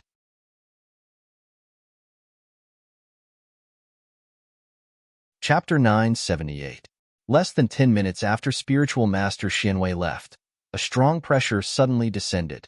The cultivators in the mine ran for their lives in panic, but they were immediately surrounded and killed by the cultivators who had already sneaked up. A core forging stage cultivator of the Songhai sect came to He Xian Laozu and reported, Martial Uncle, all the cultivators in the mine have been killed, including the cultivators of Jinling's subsidiary forces who secretly colluded with our sect. He Xian Laozu nodded with satisfaction and said, It's fine to kill these people who betrayed their master. It will save us the trouble of fighting a war of words with Jinling in the future. This time, our sect is working on both sides. We must tear a few pieces of meat from Jinling and Xinling sects. This Jinling is used to eating alone. They instigated the sects in the North Sea to share the benefits of the medium-sized mine, but they quietly took it from this branch mine. How can there be such a reason? When He Xian Laozu was satisfied, he found that the cultivator in front of him looked a little uncertain. He snorted coldly and said, What's the matter? Say it. This cultivator of the Songhai sect seemed to have studied the mine. When he heard this, he could only say, I just checked the mine. This mine Jinling used destructive excavation. It seems that Jinling is also very anxious. About half of the mine has been dug out by Jinling. What? He Xian Laozu frowned. He immediately guessed that something bad was going to happen. He quickly said, What about those Jinling cultivators who were killed? Is there a problem? Sure enough, the cultivator of the Songhai sect said, I was about to report. It seems that most of the cultivators Jinling used to dig the mine this time are the subsidiary forces of Jinling, and most of them are disciples of the two forces who tipped off our sect. Not good. We've been tricked. Ask the disciples to be on the lookout. Once they discover any Jinling cultivators lying in ambush, inform the old man immediately. Although He Xian thought that this could be a trap set up by Jinling, he immediately remembered that out of the 14 Dharma adepts Jinling, 3 had gone to the East Sea, 4 had gone to Frost Island, and the remaining Tiancheng was guarding Huangli Island. It was said that Tianqin and Tianfeng had gone to the East Sea and had not been heard from for many years. There were only Tianxiang, Tianlu, Tianjiang, and Tianshu on Tianling Mountain. Tianxiang would definitely not make a move, so no matter who the remaining 3 were, He Xian was not afraid of them. Therefore, even if Jinling still had other hidden traps, He Xian did not order his disciples to retreat. Instead, he ordered them to speed up the excavation of the remaining mines. However, just as He Xian and Laozu finished speaking, they suddenly heard a chuckle in the sky. A calm voice said, Elder He, you don't have to send anyone to stand guard. I'm the only one from our sect here. He Xian looked at the person who slowly walked out from the clouds in the sky. He could not help but widen his eyes and cry out, Lu Tianping, how could it be you? Didn't you already go to the East Sea? Immediately, He Xian knew that he had asked a stupid question. It was obvious that this was Jinling's plan to divert attention. The Azure Sea sect thought that they had calculated everything and wanted to take advantage of Jinling's preoccupation to gain the upper hand in the North Sea. However, they had already fallen into the other party's trap without knowing it. This small vein was originally dug by Jinling in secret, and it was precisely because of this that the Azure Sea sect launched a sneak attack. In any case, As long as they pushed the blame, Zhenling could only suffer in silence. Otherwise, once Zhenling took revenge with great fanfare, not only would he not receive the support of the various sects in the North Sea, he would also be condemned for eating alone. Don't forget that when the Azure Sea sect and the Xinling sect tried to monopolize the medium-sized mixed mine, it was Zhenling who led the various sects in the North Sea to ruin the two sects' plans. However, once he was caught red-handed, the nature of the problem would be different. When He Shiyun saw that it was really only Lu Ping who had come, he heaved a sigh of relief and immediately said, "All disciples of the Azure Sea sect retreat from this area and return to the sect. Anyone who disobeys will be executed." Since everyone was fighting against each other, even if Lu Tianping gave up his pride as a Dharma adept and started a massacre, the Azure Sea sect could only grit their teeth and endure it. Lu Ping took a step in front of He Shiyun and said, "Senior He, why are you so nervous? I won't go so far as to attack the core forging and blood condensation disciples of your sect." He Shiyun's face relaxed, but then he was shocked again. He asked cautiously, "What do you mean?" Lu Tianping chuckled and said, "Of course I'm going to attack you, senior." He Shiyun's face changed again. He had seen with his own eyes how Zhang Shi had been defeated by Lu Ping, and his reputation had fallen to the ground. However, he immediately relaxed and said, "The old man admits that he is not your opponent, but I don't believe that you can catch up to the old man even if he escapes again. Even if you can catch up to him, don't tell me you want to kill the old man?" Lu Ping did not reply. A pair of swords had already surrounded Lu Ping's body. Every Azure Sea sect cultivator who saw the swords on Lu Ping's body could not help but feel embarrassed. Furthermore, there were rumors that one of the 3 spiritual treasures left behind by the Azure Sea sect's Laozu, the Cloud Sail, was also with this kid. In addition to the sea bell in the hands of Xiang Lu Laozu, who was now under Zhenling's tutelage, more than half of the Azure Sea sect's Laozu's legacy had fallen into Zhenling's hands. How could any Azure Sea sect cultivator be willing to accept this? Thinking of Xiang Lu Laozu, He Shiyun could not help but wonder if this person was the one who had really gone to the East Sea in place of Lu Tianping. However, at this time, even if he thought about it clearly, it was useless. He Shiyun made up his mind. He could not care less about his identity as a senior cultivator. He could not even withstand one move from Lu Ping. He turned around and ran away with the other disciples of the sect. This was somewhat out of Lu Ping's expectation. This person was able to take it easy. As a Dharma phase senior, he was not afraid of being laughed at by the Azure Sea sect disciples who were running away at this time. He did not even have the courage to fight with Lu Ping. However, where can you run now? Lu Ping stepped through the space, and when he reappeared, he was already 30 miles away. At this time, He Shiyun and Laozu were fleeing 30 miles away like a stray dog, but they saw Lu Ping looking at them with a smile in front of them from afar. They suddenly gasped and involuntarily said, "How did you run in front of the old man? How is this possible?" Lu Ping said with a smile, "I said, Senior can't escape today." "That's not necessarily true." He Shiyun stretched out his hand, and a space gap appeared. He jumped into it. Lu Ping stood by the side and looked at the sea in the distance. On the sea 10 miles away, He Shiyun and Laozu took a step out. Then they turned in another direction and cut through the space again. Lu Ping smiled slightly, and his body disappeared directly. 20 miles away, He Shiyun had just stepped out of the space and suddenly felt a strange wave-like vibration coming toward him. He Shiyun looked up and suddenly felt as if he had seen a ghost. Lu Ping was standing not far in front of him again, and the arrival of this wave was not too dangerous for He Shiyun. However, he did not dare to use the space magical power again, because under this wave, the surrounding space became all unstable. At this time, if He Shiyun used the space magical power again, he might never come out again. Lu Ping laughed, and the pair of flying swords in his hands suddenly separated, flying towards He Shiyun from both sides. He Shiyun knew that he would not be able to escape from Lu Tianping today. Thinking of Brother Wang Shiqing's dispirited state after being injured by him and losing the chance to advance to the mid-Dharma stage, He Shiyun suddenly wanted to fight with all his might. A crescent moon spade suddenly appeared in his hand, and the crescent moon spade flew out of his hand, knocking away the thin water sword coming from the left, and then it spun in mid-air, actually flying towards Lu Ping's neck. Lu Ping intended to train his own swordsmanship, but he did not use any other spells or treasures, nor did he use any magical powers or secret techniques.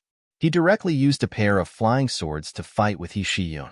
Ever since Lu Ping had focused on swordsmanship, he had become more and more indifferent to the techniques of swordsmanship itself. At his level, any swordsmanship technique was full of flaws in his eyes, especially after he had achieved the supreme magical power of swordsmanship. Lu Ping even had a feeling that all the techniques of swordsmanship in the world were the same. It was as if in his hands, all the techniques of swordsmanship in the world could be used as he pleased, even to the point of being able to understand it. However, He Shiyun's feelings were different. When he was fighting with Lu Ping, even though Lu Ping was only using some techniques that he was familiar with, these techniques gave He Shiyun the feeling that he was using the most appropriate swordsmanship at the most appropriate time. He Shiyun felt as if he had been placed in a huge pool, and the water under his feet was slowly rising, slowly submerging his feet, thighs, waist, chest, and finally to his neck. It was still rising, but He Shiyun had a feeling of helplessness. This feeling of drowning was enough to drive He Shiyun crazy. Thinking back to the battle between Lu Ping and Zhang Shi, with the strength that Zhang Shi had displayed at that time, he could have easily defeated He Shiyun. However, Lu Ping just had to use this kind of basic swordsmanship to fight with him. He Shiyun was sure that Lu Ping was toying with him. His heart was filled with anger, and his eyes seemed to be spitting fire. He shouted, "Lu Tianping, show me the attitude of a Dharma adept. What is the point of humiliating others for no reason? The old man would rather die in your hands than be humiliated like this." After saying that, He Shiyun pounced towards Lu Ping like a crazed tiger. He no longer cared about Lu Ping's attacks. He wanted to fight Lu Ping to the death. Lu Ping was originally immersed in comprehending the basic swordsmanship. He felt as if every time he swung his sword, he would leave a drop of water in the sky. The droplets of water merged together and eventually formed a vast ocean, forming a brand new skill.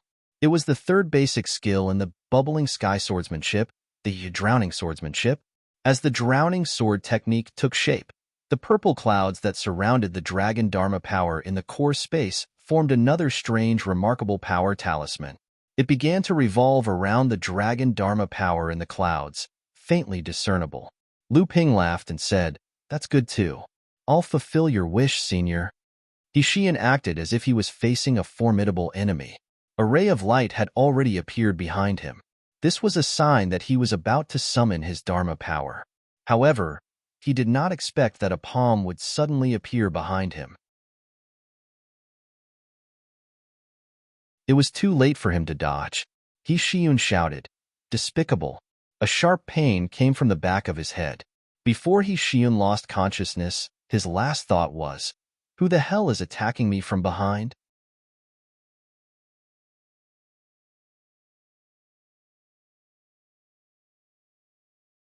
Chapter 979.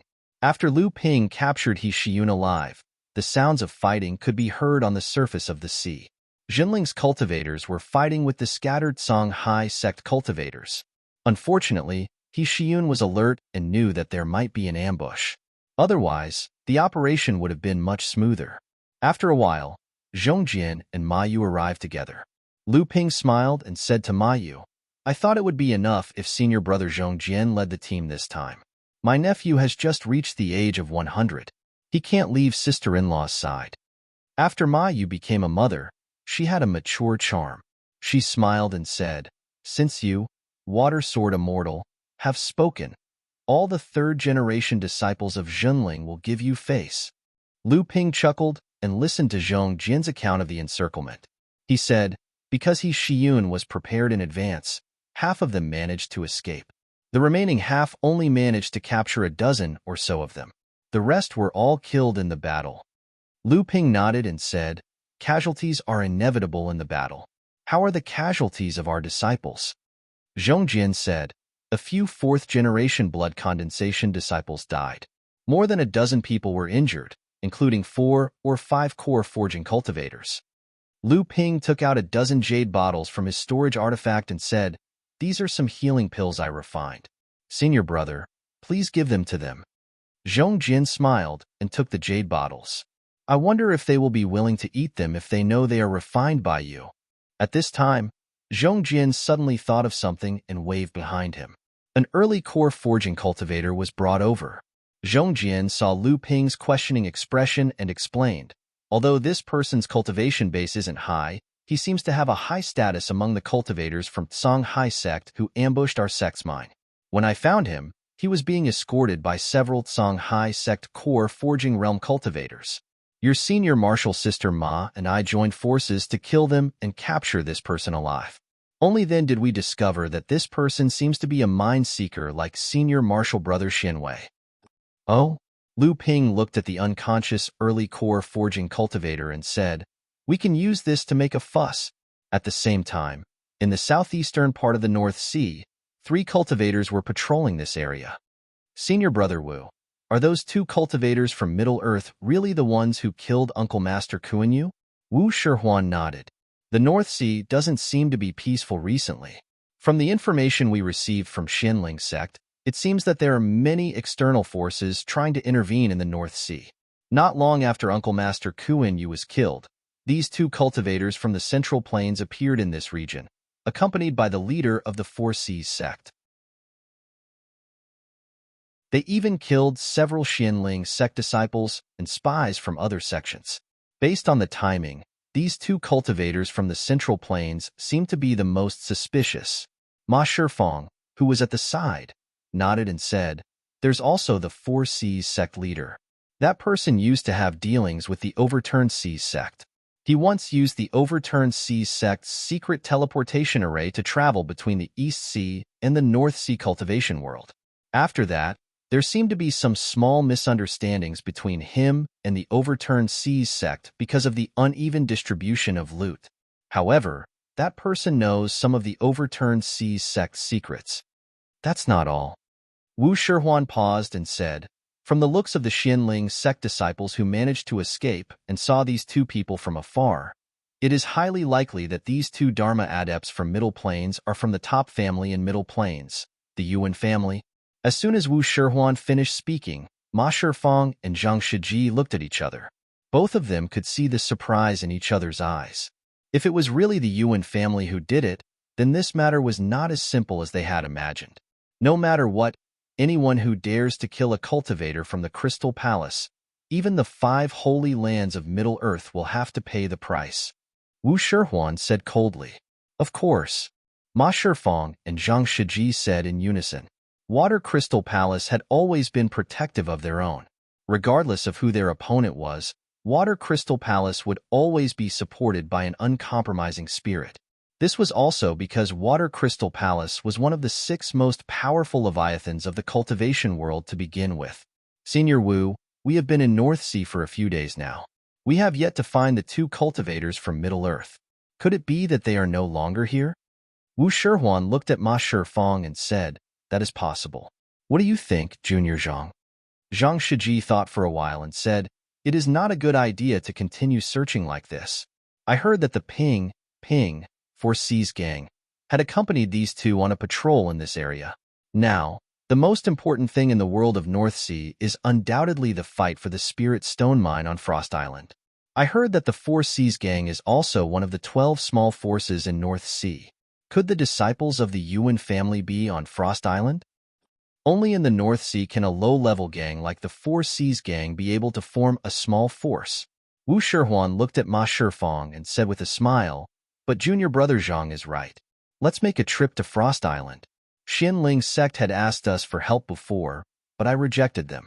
Now, let's go and meet the big shots of the North Sea's cultivation world. It was not easy to defeat a Dharma adept, but it was even harder to kill a Dharma adept. However, the hardest part was to capture a Dharma adept alive.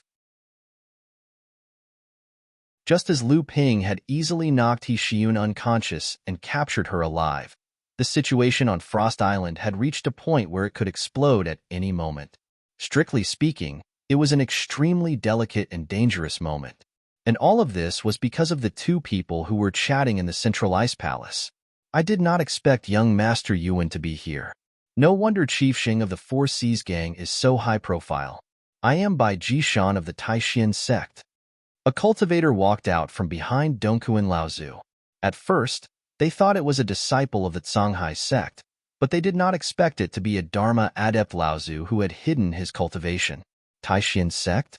Could it be the Taishan sect of the plains, one of the large sects in Middle-earth? Although North Sea was isolated, they were still familiar with the names of the 5 holy lands of Middle-earth and the large sections. Wait, there was also young Master Yuan? Who was this person? Could he be the #1 family in the cultivation world, the Yuan clan, which was on equal footing with the 5 holy lands?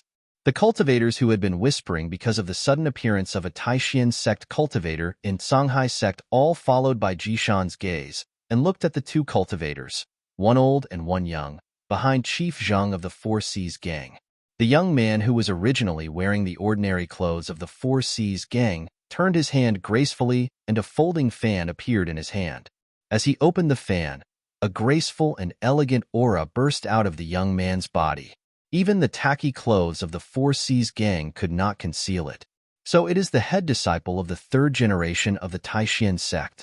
No wonder you know this young master. What? The Taishan sect is not going to deal with your old rival, the Heavenly Profound sect, but is interested in this North Sea. The status and strength of the Yuan family in Middle-earth were higher than that of the Taishan sect, but there was no need for Bai Jishan to lower himself in front of the disciples of the Yuan family. Earlier, he was just showing respect to the Yuan family out of etiquette. At that moment, Bai Jishan also smiled and said, "Didn't young Master Yuan also come to the North Sea?" After saying that, he glanced at Chief Zhang of the Four Seas Gang. What he did not say was clearly, "Also, you found such a fool to be your tour guide. Aren't you afraid of disgracing the reputation of the Yuan family?" The old man saw Bai Jishan's eyes and immediately became angry. A mid-Dharma stage aura suddenly burst out of the old man, and the cultivators in the ice palace were shocked. Unexpectedly, young Master Yuan reached out his hand. Seeing this, the old man immediately withdrew his aura, just like a late core forging cultivator who was at the end of his life. However, at this moment, no cultivator in the ice palace dared to look down on this old man. Young Master Yuan ignored Bai Jishan's words and said with a smile, "I came to the North Sea just to travel around the world. Coincidentally, Chief Zhang took care of me a lot, so I have to return the favor. I came to the Frost Island to support Chief Zhang, and also to see the talents of the North Sea. I have no intention of meddling in the affairs of the North Sea." Young Master Yuan's words seemed to be talking to Bai Jishan, but in fact, he was telling the sects in the North Sea that this had nothing to do with the Yuan family and was just his personal matter. Hearing this, many cultivators in the North Sea secretly let out a sigh of relief. The pressure on the Yuan family was too great. If they really wanted to meddle in the affairs of the North Sea, even the Crystal Palace would have to give them some face. But even so, no one in the North Sea dared to turn a deaf ear to Chief Zhang of the Four Seas Gang's seemingly overconfident request. They even mocked and ridiculed him. There were even people who were secretly thinking if they should support the Four Seas Gang to get a bigger share. "All right." Bai Jishan clapped his hands and said with a smile, "Since young Master Yuan has no intention of meddling in the affairs of the North Sea, then I will talk about the distribution plan of my Taishan sect and Blue Sea sect." "Wait." Lu Tianling sternly interrupted Bai Jishan's words and said, "Since this is a matter of the North Sea, what right does Fellow Bai have to comment on it? In this sect master's opinion, Fellow Bai should just watch from the side." Bai Jishan's expression changed, and he said, "You must be Chief Lu of Zhenling. You are indeed tyrannical. I have long heard that Zhenling is known as the #1 sect in the North Sea, and its sect is arrogant and domineering. You should know that the world of cultivation is very big. What do you, Zhenling, count for?" Lu Tianling snorted coldly and said, "Zhenling naturally does not dare to be arrogant in the world of cultivation, but we also know that this Frost Island mine belongs to the cultivation world of the North Sea. The Taishan sect you belong to may be a large sect in the Middle Earth, but you do not have the right to stretch your hands into the cultivation world of the North Sea. If you are determined to do this, you must ask the sects of the North Sea if they agree." As soon as Lu Tianling finished speaking, Xianling sect's ancestor Daoxian suddenly said, Our sect agrees with sect leader Lu's opinion. The North Sea's cultivation world has the final say. Fellow Taoist Bai, it's best if you don't interfere. The unexpected alliance of Zhenling and Xinling sects was unexpected, but after thinking about it carefully, it was reasonable. The spirit stone mines of Frost Island occupied a quarter of the total. They were the strongest of all the great forces. This time, Blue Sea sect and the Profound sect were helping to redistribute the spirit stone mines. Naturally, these two sects were the first to be provoked. Under such circumstances, although Xinling sect and Zhenling had never been on good terms, they had no choice but to temporarily ally for the sake of common interests. Although the sects of the North Sea had not expressed their stance due to Bai Jishan's identity as a disciple of a large sect in the Middle Earth, Bai Jishan could also sense the rejection of him by the cultivators of the other sections. However, Bai Jishan did not care and turned to look at Blue Sea sect.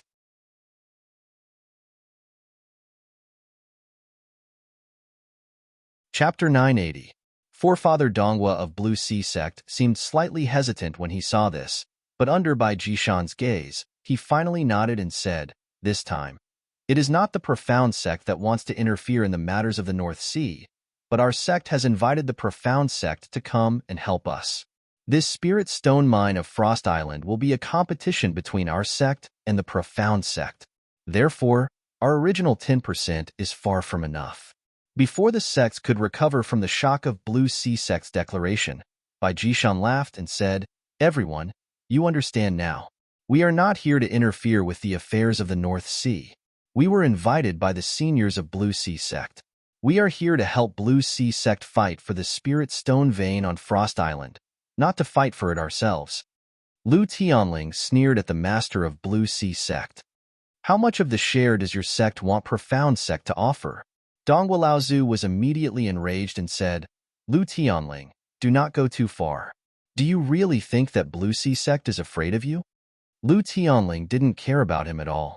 He nodded and said, "Of course, your honorable sect wouldn't care about us.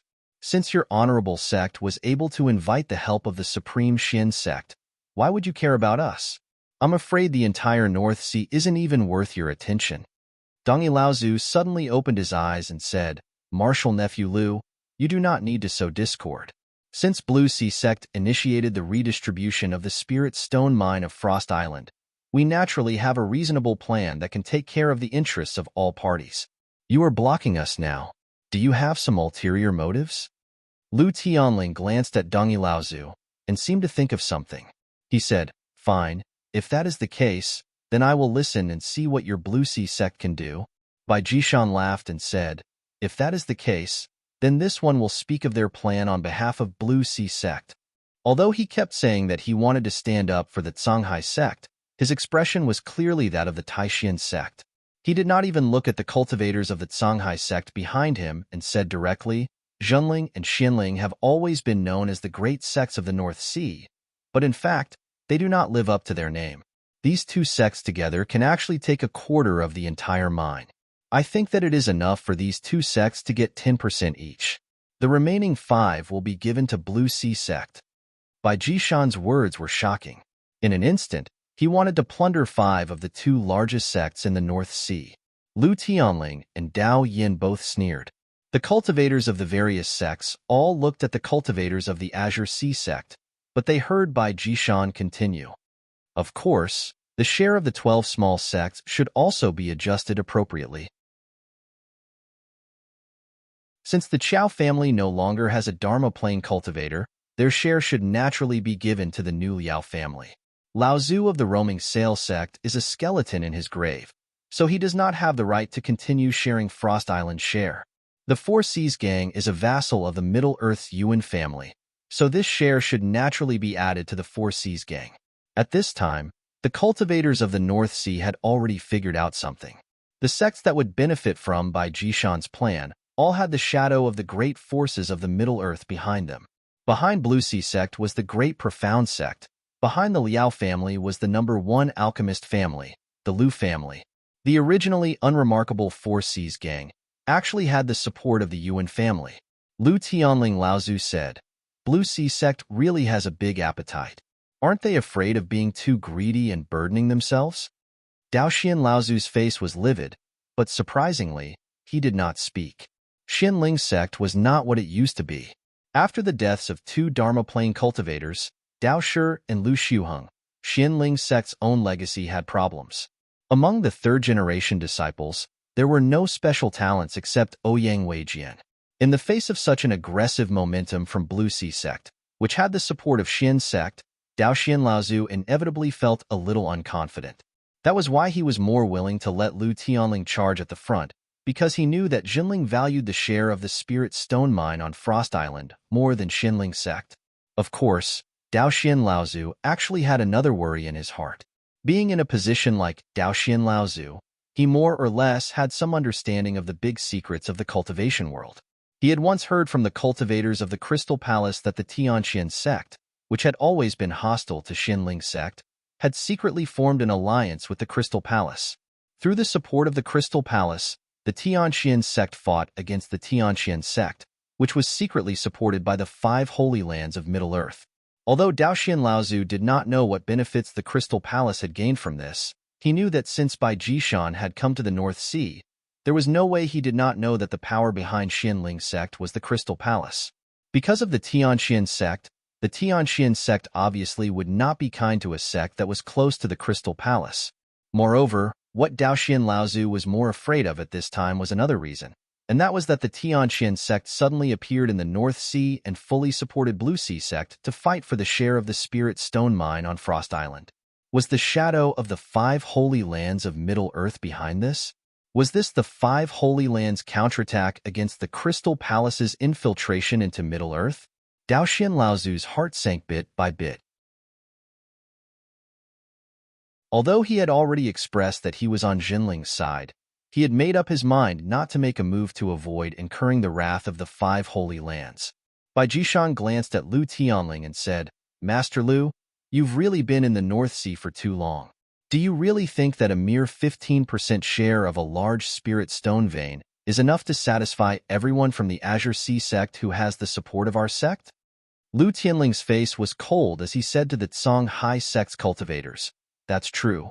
Your sect naturally won't support Songhai sect for nothing. However, I wonder what will happen to Songhai sect after your sect leaves North Sea?" Bai Jishan blocked Lu Tianling's question and said with a slight smile, "You don't have to worry about this.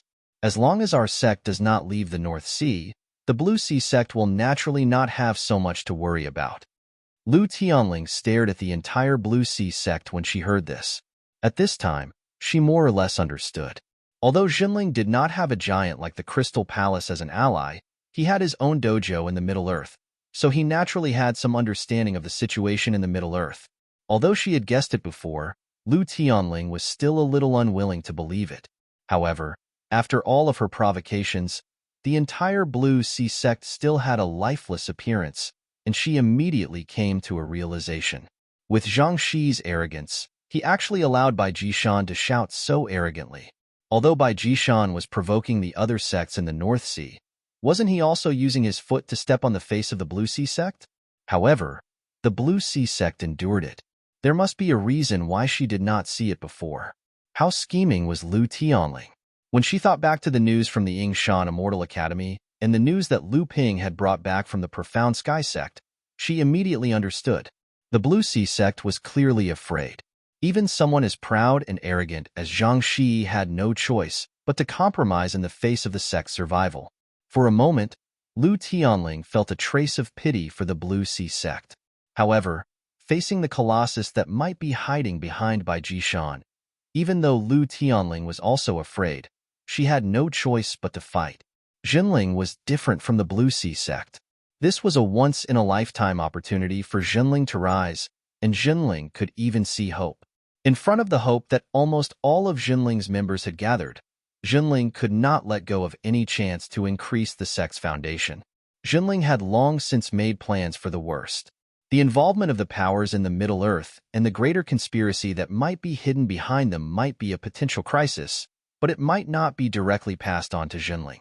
Xinling still had a chance to advance in the cracks.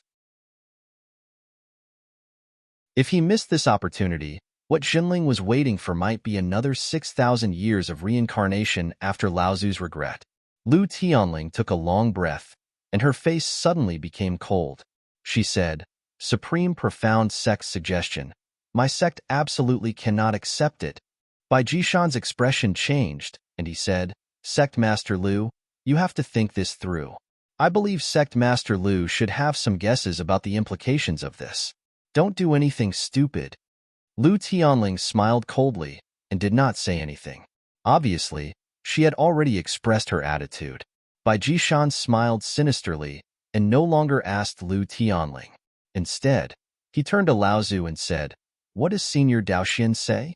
I heard that Xianling sect's backer is very strong, but I don't know if Xianling sect will also be as heaven-defying as Zhenling." Laozu's face turned red. In terms of seniority, he could almost pull Bai Jishan by 2 generations, but now, he was forced into such a sorry state by a junior. Heaven-defying? Just as Daoxian Laozu was distracted, a voice suddenly came from outside the ice palace. Daoxian Laozu suddenly perked up, and then heard the voice come again from outside the ice palace. "Bai Jishan, how arrogant of you. You are just a head disciple of a sect that has not even been recognized by a large sect, and you dare to be so arrogant in the overseas training world? Who gave you the guts?" As soon as the voice finished, 3 figures walked in from outside the ice palace. They ignored the dozens of Dharma adepts in the ice palace and only stared at Bai Jishan in the distance. 2 of the 3 people in front were early Dharma adepts, and although the third person was only at the peak of core forging, he exuded an aura that made people's hearts palpitate. Many Dharma adepts could not help but narrow their eyes when they felt this aura. These 3 people were the direct adepts of the Crystal Palace, Wu Shihuan, Ma Shifang, and Zhang Shiji. Bai Jishan's expression was a little ugly, and he squeezed out a few words through his teeth. "Direct adepts of the Crystal Palace, I am fortunate to be specially taken care of by 3 direct adepts of the Crystal Palace. This trip to the North Sea has not been in vain." Huh. Ma Shifang had a funny look on her face as she said, "What kind of joke did I hear? The 3 of us actually came for trash like you. I can't believe there is such a person in the world who thinks so highly of himself. You must be a weirdo. What is the Taishan sect? They are just a dog of the 5 holy lands of the central region. You, Bai Jishan, are not even a dog. At best, you are just a puppy." Bai Jishan's eyes were spitting fire, but then he thought of something and forced himself to calm down. He smiled at Ma Shifang and said, "How arrogant of you, sir. I would like to see, Junior Brother Ma, why are you wasting time with this kind of person? Don't bring shame to your family." Wu Shihuan impatiently interrupted Bai Jishan's words, and then turned to young Master Yuan, who had been watching the development of the situation as if there was no one else present, and said, "You must be young Master Yuan Feixiang, the #1 expert of the 3rd generation of the Yuan family, the #1 aristocratic family in the central region. You are so famous that even we overseas adepts admire you?" Young Master Yuan smiled slightly and said, "You flatter me. It is me. You are too modest. Wu Shihuan, the 3rd direct disciple of the Crystal Palace, Brother Wu, your reputation is also like thunder in the central region." When the 2 met, they were very friendly, as if they were old friends who had not seen each other for a long time. Unexpectedly, Wu Shihuan's next sentence was full of murderous intent. "If young Master Yuan wants to travel overseas, you only need to tell me. Why do you have to sneak here through someone else's teleportation array?" For some reason, Yuan Feixiang did not directly answer Wu Shihuan's question. Instead, he pointed out, "What a coincidence today. It seems that another friend that I have known for a long time is coming." At this time, Wu Shihuan also suddenly glanced and said, "Oh, it seems that the way he came is quite unique."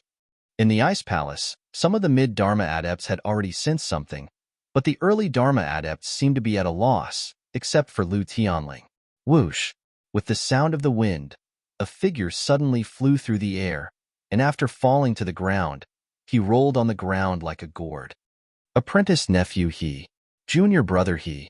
The 6 Dharma adepts of the Songhai sect, who had been sitting most of the time, suddenly panicked. They all stood up, and a huge force swept out in all directions like a hurricane.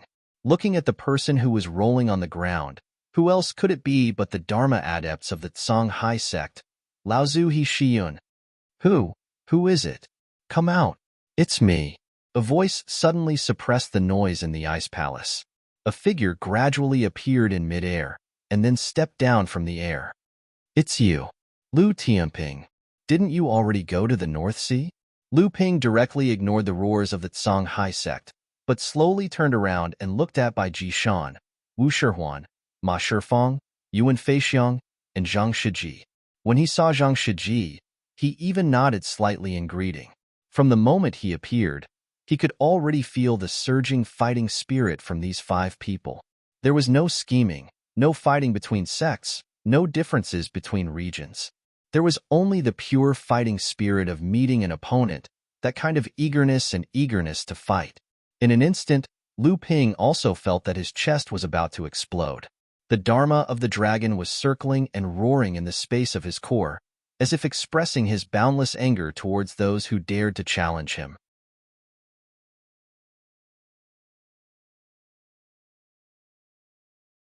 Chapter 981. A boundless aura rose, and behind Ma Shifang's back, a pair of blurry, bright silver wings flapped, and boundless spiritual qi spread out in all directions. However, at this moment, a tiger's roar could be heard, and a dark green light appeared behind Bai Jishan, forming all sorts of strange forests. The dark forest moved without any wind, as if there was a huge worm hibernating in it. The spiritual qi storm created by Ma Shifang's wings was weakened when it encountered this boundless forest, and in the end, it had no choice but to stop. Bai Jishan laughed coldly, but suddenly, he heard a cold snort from behind Ma Bufang. Although Zhang Shiji had not advanced to the Dharma stage, now that he was at the peak of the core forging stage, he could already participate in the battle between these Dharma adepts. The sound of a long sword vibrating could be heard from within Zhang Shiji's body. Although he could not light up the Dharma auspicious cloud behind him like other Dharma adepts, this unparalleled killing aura was like a giant axe. Following the push of Ma Shifang's wings, it shot into Bai Jishan's auspicious cloud forest, cutting down the forest that had evolved. Bai Jishan's expression changed, but he immediately saw that within the dark green auspicious cloud, the forest that had been seen was reborn once again, like chives growing in waves. In the end, it was still able to withstand the combined attack of Ma Shifang and Zhang Shiji. At this moment, the wind and clouds also surged behind Wu Shihuan, and a milky white auspicious cloud surged out. Then, from the auspicious cloud, a long line of spiritual qi extended out and entered Bai Jishan's Dharma auspicious cloud. Bai Jishan let out a strange cry as if he had seen a ghost, and the auspicious cloud forest behind him immediately began to dissipate when the milky line of spiritual qi extended into it. At this moment, he saw a purple thundercloud rapidly spreading over. Clouds split apart from the thundercloud, and then turned into small purple birds. Flashes of lightning shot out from the thundercloud and condensed into round purple beads. Then, they embedded themselves into the eyes of the purple birds, becoming pairs of purple electric eyes. Dozens of purple birds circled around the thundercloud, as if they were saluting a peerless, ferocious creature hidden in the thundercloud. Then, these birds swarmed towards the auspicious cloud behind Wu Shihuan. The milky white auspicious cloud could not be bothered to bully Bai Jishan under the coercion of the thundercloud and auspicious cloud. It immediately shrunk, and then rays of milky white silk shot out from the auspicious cloud and began to fight with the purple birds surrounding it. The white auspicious cloud also resisted the thundercloud. The moment the two auspicious clouds met, it was as if cold water had been poured into a pot of hot oil. Countless explosions rang out at the edges of the two auspicious clouds. However, the moment these two auspicious clouds collided, intentionally or unintentionally, they turned in the direction of Lu Ping. Lu Ping's expression was calm. With a wave of his arms, countless golden, auspicious clouds rose from behind him. The auspicious clouds rolled and rolled, as if they were going to serve as a foil to a noble existence that had never been seen before. The golden auspicious clouds and Wu Shihuan's milky white auspicious cloud, as well as Yuan's thundercloud auspicious cloud, retracted as soon as they came into contact. Yuan's Feixiang and Wu Shihuan's bodies trembled, and their gazes at Lu Ping were filled with shock and confusion.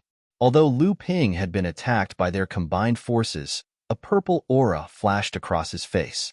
Then, with a calm expression, he gestured to the two of them. Battles between Dharma adepts were usually a way for Dharma adepts to test out their opponent's abilities. Although this test was also a battle of strength and mental strength, it usually did not harm one's body. Hence, it was very popular among Dharma adepts. However, just as the auspicious clouds behind the three of them collided in the ice palace, both Wu Shihuan and Yuan's Feixiang could feel the mysterious presence hidden within Lu Ping's auspicious cloud. This feeling made the two of them extremely uncomfortable because it did not feel like an enemy, but rather a condescending one. It was like a noble being standing at an extremely high place, looking down on the common people. This feeling even caused the originally untamed Dharma idols in the two's core spaces to choose to go into hibernation instead of fighting back. What exactly was Lu Tianping's Dharma power? Not only were Yuan's Feixiang and Wu Shihuan guessing, but all the Dharma adepts in the Ice Palace were also guessing what kind of dragon Dharma power Lu Tianping had achieved. As for the auspicious cloud that Bai Jishan and Ma Shifeng were entangled in, the moment the auspicious cloud of the three Dharma powers collided, it had no choice but to separate. As for Zhang Shiji, who had joined the battle with his murderous intent, he was the first to be eliminated, and his entire person was pushed out of the circle of the five of them fighting. Zhang Shiji stood outside the circle of the five people, unwilling but extremely embarrassed. Most of his attention was on Lu Ping, who was standing in the middle of the chaotic battle with the other four, but still seemed to be at ease. He sighed in his heart. In the end, he was still not as good as this person. Just as these people began to fight the moment they met, the dozens of Dharma adepts in the entire Ice Palace chose to remain silent at this moment, all watching the strength of these people from the sidelines. The battle between these people could almost be said to be a battle between the most powerful third-generation practitioners in the three major cultivation worlds of Middle-earth, East Sea, and North Sea. All the practitioners wanted to see how strong the third-generation practitioners were, and how strong they were. All the cultivators from the various sects in North Sea inevitably had such a humble thought in their hearts. North Sea was such a barren place, yet it could produce a genius like Lu Tianping. Then, what kind of level did the true genius cultivators of East Sea and Middle-earth, which far surpassed North Sea in terms of wealth and other aspects, have reached? Could it be that Lu Tianping could be compared to the true heirs of the 6 Holy Lands and the #1 aristocratic family of Middle-earth? This joke did not seem too funny, right? Apart from the Zhenling sect, the North Sea adepts all forced themselves to believe this conclusion. However, subconsciously, they also realized that the ability of an early Dharma adept to be able to coalesce a supreme power and defeat Zhang Shi, who had similarly coalesced a supreme power, was probably the limit of an early Dharma adept. Even the direct disciples of the Holy Lands would not be able to do so. And the reason why they still harbored that thought was because they wanted to deceive themselves and others, or because they were truly afraid of the heights that Lu Tianping could reach in the future. In reality, the moment when the few of them had just risen into the Dharma auspicious cloud and began to fight, the entire Ice Palace had begun to shake. Tian Shui Laozu snorted coldly, and an icy cold chi surrounded her body. The Ice Palace, which had been shaken by the fight between Ma Shifeng and Bai Jishan, immediately froze again at the cracks on the ice walls. Moreover, it seemed even more solid than before. However, the moment Wu Shihuan made his move, Tian Shuilaozu's entire body shook. Her originally rosy cheeks were instantly covered with a thin layer of frost, but the entire Ice Palace still shook again. Seeing this, Lin Shuqing stomped his foot, and the originally transparent ice surface was instantly covered with a layer of white frost. With him as the center, the white frost spread throughout the entire Ice Palace, attempting to reinforce and assist Tian Shuilaozu in suppressing the auspicious cloud that had been released by the few of them within the Ice Palace. However, even if the auspicious cloud was just a gentle method in a fight between cultivators, its power was like an undercurrent, and it was not something that Lin Shuqing could withstand. Gulp. Lin Shuqing felt as if he had swallowed a huge egg that was far larger than his throat. He was so bloated that his eyes were about to pop out of their sockets. His originally slightly thin face looked even more ferocious because of his bulging eyes. Dong Kuan Laozu obviously felt disdain towards Lin Shuqing's overestimation of his capabilities. He looked at Daoxian Laozu and sneered coldly. Opening his mouth, he spat out a dense white frost chi towards the dome of the ice palace. Immediately, when Yuan Feixiang joined the battle, the frost chi stabilized the ice palace. However, before Dong Kuan Laozu could reveal a satisfied smile, the fight between Wu Shihuan, Yuan Feixiang, and Lu Ping suddenly erupted. The three hidden forces clashed with each other, instantly breaking through the dense white fog that was covering the dome of the ice palace. Dong Kuan Laozu's body swayed slightly. Zhang Shi, who was beside him, reacted quickly and supported Dong Kuan Laozu. However, Dong Kuan Laozu's eyes twitched as he muttered, "This cold fog is a heaven-ranked mid-grade spirit object. I have been nurturing it for many years. Who would have thought that it would be destroyed so easily by these three?" Rumble. The dome of the ice palace was finally broken by the three's Dharma idols battle. Countless ice shards shot towards the dome of the ice palace, but not a single ice shard fell into the ice palace. The three of them stopped fighting at the same time. Ma Shifeng and Bai Jishan's battle was meaningless. However, the four of them looked at Lu Ping with complicated gazes. The gazes contained a myriad of emotions. Some were more envious, some were more jealous, some were more admiring, and some were more hateful. However, no matter what, they had to admit that none of them had the ability to take advantage of Lu Ping. Even when they intentionally or unintentionally joined forces to attack each other, they were easily resolved by Lu Ping. From the beginning to the end, Lu Ping was only passively resolving their attacks, and never took the initiative to attack.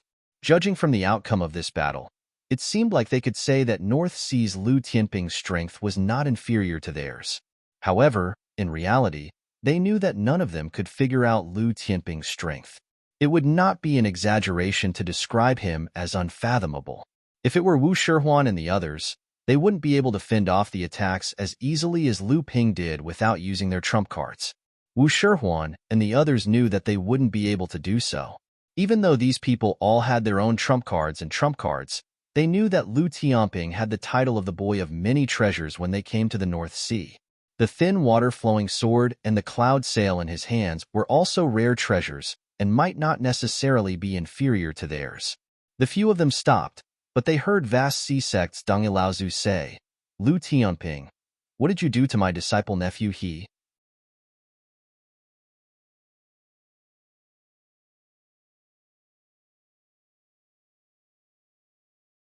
Chapter 982. Lu Tianping, what did you do to my disciple, He Shiyun? When Lu Tianping had thrown He Shiyun into the ice palace, it had already shocked all the practitioners in the North Sea. It was not difficult to defeat or kill a Dharma adept. Even if they were at the end of their rope, a Dharma adept would rather commit suicide than be humiliated. However, He Shiyun had been captured alive. This proved one thing, and that was that Lu Ping's abilities far exceeded He Shiyun's. So much so that He Shiyun did not even have the chance to commit suicide before he was captured alive. When Lu Ping appeared and got involved in the battle between the third generation of practitioners, the practitioners of the Songhai sect could not wait to bring He Shiyun back from the surface. However, they realized that the method of sealing He Shiyun was obviously Lu Tianping's unique method, and it was not something that the practitioners of the Songhai sect could remove. If he did not personally remove it, no one else would be able to break the seal. Seeing that Lu Ping, Wu Shihuan, and Yuan Feixiang had finished testing each other, Dong Kuan Laozu could not take it anymore. He hurriedly jumped out and shouted at Lu Ping, saying, "Lu Tianping, the old man admits that you are a genius, but the practitioners of our sect are not people that you can humiliate. You have treated a Dharma adept of our sect, Laozu. Aren't you afraid that all the North Sea Dharma adepts will be disappointed?" Hearing this, Lu Ping laughed coldly and said, "Your sect's He Shiyun, Laozu, actually personally attacked our sect's spiritual material mine. After I saw it, he wanted to kill me. I had no choice but to capture Senior He Shiyun. I really had no choice. If you don't believe me, I have a reflection stone that I obtained from your sect. Dongi Laozu snorted coldly and said, there's no need for the imaging stone. Tell me, how can I remove the restriction on my martial nephew He Shidyun? However, Lu Ping's expression turned serious. Senior Dongi, I beg to differ. This imaging stone must be taken out for the various sects Laozu to see. Otherwise, how would I dare to capture Senior He? This concerns whether our sect's capture of Senior He is justified or not. How can I pass by in such a muddle-headed manner? If we incur the disgust of the North Seas Laozu, what will our sect do? At this moment, Lu Tianling Laozu also said, my disciple is right. Although my disciple is usually a bit rash, he still knows what's right and what's wrong. I think it's better to take out the imaging stone. If there's any misunderstanding, it'll be easier for us elders to communicate and discuss. Seeing this, Dongi Laozu knew that not only would his sect suffer this loss, but he would also have to bear the reputation of murdering for money. He Shiun would never have a chance to get back at him. Although he was furious, he wanted to stop Lu Ping, but there was nothing he could do. One wrong step, then many more. One careless move, and the whole game would be lost. Dongi Laozu had this kind of feeling. Looking at the scene in the imaging stone, many disciples of Jinling and affiliated forces who were mining were killed by the high-level cultivators of Songhai sect. Not only Dongi Laozu, but everyone in Songhai sect also had a gloomy expression. Pa. Lu Tianling slammed the ice table beside him into a puddle of clear water, which flowed everywhere on the ice. Senior Dongi, before this, Songhai sect respected you. What do you say? Dongi Laozu's face turned green, then red, then purple. He said in a low voice, Humph. Your sect is really good at scheming. My sect is not as good as you. My sect's habit of monopolizing everything hasn't changed at all. The Northwest Sea's medium-sized mineral vein was originally discovered by our sect and Xianling sect together, and your sect even joined forces with the sects of North Sea to share the profits. How could your sect secretly discover this medium-sized mineral vein and then hide in a corner and enjoy it alone? Lu Tianling's expression didn't change. He said, Senior Dongi, how did you know that my sect would monopolize everything? If Senior Dongi had informed us at that time, there would be no reason for our sect to only care about our own mining. Are you saying that our sect discovered a mineral vein and wanted to announce it to the whole world and invite all sects to mine it? After discovering this mineral vein, it's fine if Kague sect informed the other sects to help us mine it together. But Kague sect wanted to monopolize it and even used a core forging realm cultivator to kill more than 100 of our blood condensation cultivators. This is not something our sect can accept. Dongi Laozu snorted. At this time, Songhai sect had obviously fallen into Jinling's trap, but they had no one to reason with, so they just kept quiet. But this way, Jinling was happy to see He Shiun make a fool of himself in front of the sects of North Sea. At this time, Donghu Laozu looked at Lu Ping and said, How can you remove martial nephew He's seal? Lu Ping smiled and said, I'm not in a hurry. After that, he turned to Lu Tianling and said, Teacher, when disciple, Zheng Jian, and Ma you were on the way to the mine to provide support, we captured a mine finder from Songhai sect. Disciple thinks this person might know something. Mine seeker? Without waiting for Lu Tianling to react, Wu Shihuan and the other two Crystal Palace disciples had already focused their attention on Lu Ping. Even Daoxian Laozu and the others looked a lot more solemn. Lu Tianling naturally guessed what Lu Ping was planning, so he said, Oh, Songhai sect actually has a mine seeker? I've never heard of it before. Could it be that they were just trained in the past few years? Zhang Shi saw Wu Shihuan squinting his eyes and looking at Songhai sect coldly. How could he not know that Jinling was trying to frame him? He said anxiously, Lu Tianling, don't slander me. Lu Tianling said indifferently, Fellow Zhang, Tianling is just stating facts. Could it be that your sect already had a mine seeker a long time ago? According to me, there has never been a complete inheritance of a mine seeker in North Sea. Dongshan Laozu snorted and said, This mine seeker may not be the only one in our sect. Doesn't Zhenling also have a spiritual master Xianwei who claims to be a mine seeker? Lu Tianling said strangely, I've long heard that Senior Dongshan is in charge of Songhai Sect's Dark Hall and has spies in all sections. How can you not know that my martial nephew Xianwei only has a fragment of a mine seeker's inheritance, and that it's almost impossible for him to find a mine? The Eastern Mountain Old Ancestor's face flushed red. How could he not know that Taoist Profound Wei was merely a person who deceived the world? It was just that in his haste, the Eastern Mountain Old Ancestor had wholeheartedly wanted to rid himself of suspicion and divert the attention of the cultivators of Water Crystal Palace. Furthermore, Lu Tianling continued, my martial nephew Xianwei's interest in searching for ores was already well known when he advanced to the core forging stage. It has been decades since then, while the Crystal Palace's mine-seeker and fellow Taoist Lu Shuheng's death have only been around 10 years. I just don't know when your sect's mine-seeker received the inheritance. Lu Tianling's words seemed to be trying to get rid of suspicion, but between his words, he was constantly pointing the finger of suspicion at Songhai Sect. However, Songhai Sect was unable to refute at this time. Lu Ping already had some understanding of Songhai Sect's mine-seeker after he caught him. In fact, when Liao Shangshun gave the C-map to Su Xiu more than 10 years ago, the C-map was attached with part of the Crystal Palace's mine-seeker's inheritance. When Songhai Sect obtained the C-map, they naturally also obtained part of the Crystal Palace's incomplete mine-seeker's inheritance.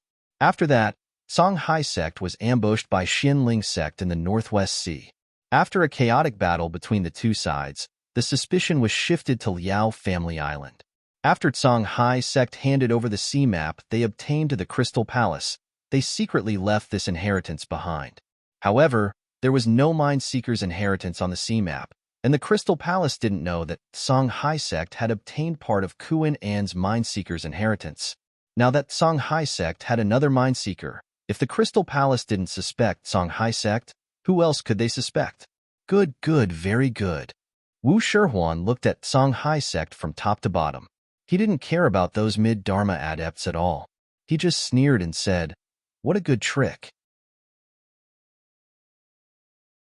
Junior brother Chang has been fighting with the Lu family for so many years. So it turns out that Songhai Sect is behind this. This time, even the head of the Liao family, Liao Ruinjia, looked at Songhai Sect differently. Dongkuan Laozu said anxiously, nonsense. When nephew Wang Shiqing obtained the C-map, the mine-seeker's inheritance was attached to the C-map. Ma Shifeng, who was behind Wu Shihuan, said, in other words, Songhai Sect also admitted that the mine-seeker's inheritance came from our sect? Uncle Kuan, and would never attach his sect's inheritance to the C-map. Wu Shihuan immediately rejected the idea. It's just a C-map. Marshal Uncle Kuan, and has found dozens of mineral veins. So why would he record the secret inheritance of our sect's mine-seeker on a C-map that isn't really precious? Moreover, on the C-map that junior brother Chang got back from your sect, there was no record of the mine-seeker's inheritance. Could it be that Liao Shangchun from the Liao Family Island was a pawn that your Songhai Sect stuffed into the Liao Family Island? No wonder Wang Shiqing from your sect blew up Liao Shangchuan's head right from the start. He was trying to silence him. At this time, Zhang Shiji also reacted. His sharp gaze shot towards Dongshan Laozu, causing Dongshan Laozu, who was in the early Dharma stage, to feel a stabbing pain. Lu Ping and Lu Tianling secretly looked at each other. The two of them just wanted to increase the suspicion of Songhai Sect, but they didn't expect the effect to be so good that it was beyond their expectations. Now Songhai Sect couldn't explain themselves. It's just a mine-seeker. Why would you make such a big fuss? Could this be a trap planned by Jinling? Bai Jishan suddenly spoke at this moment. Lu Ping looked at Bai Jishan. He didn't know if Bai Jishan would still be in the mood to talk calmly here if he knew that Fan Yuqing died in his hands. So he said, our sect is just stating the facts. We didn't deliberately target Songhai Sect. Whether Songhai Sect killed Master Kuan and friend Lu Shuheng, or whether our sect is framing them, will be judged by the cultivators of Crystal Palace and Xianling Sect. You have overstepped your authority.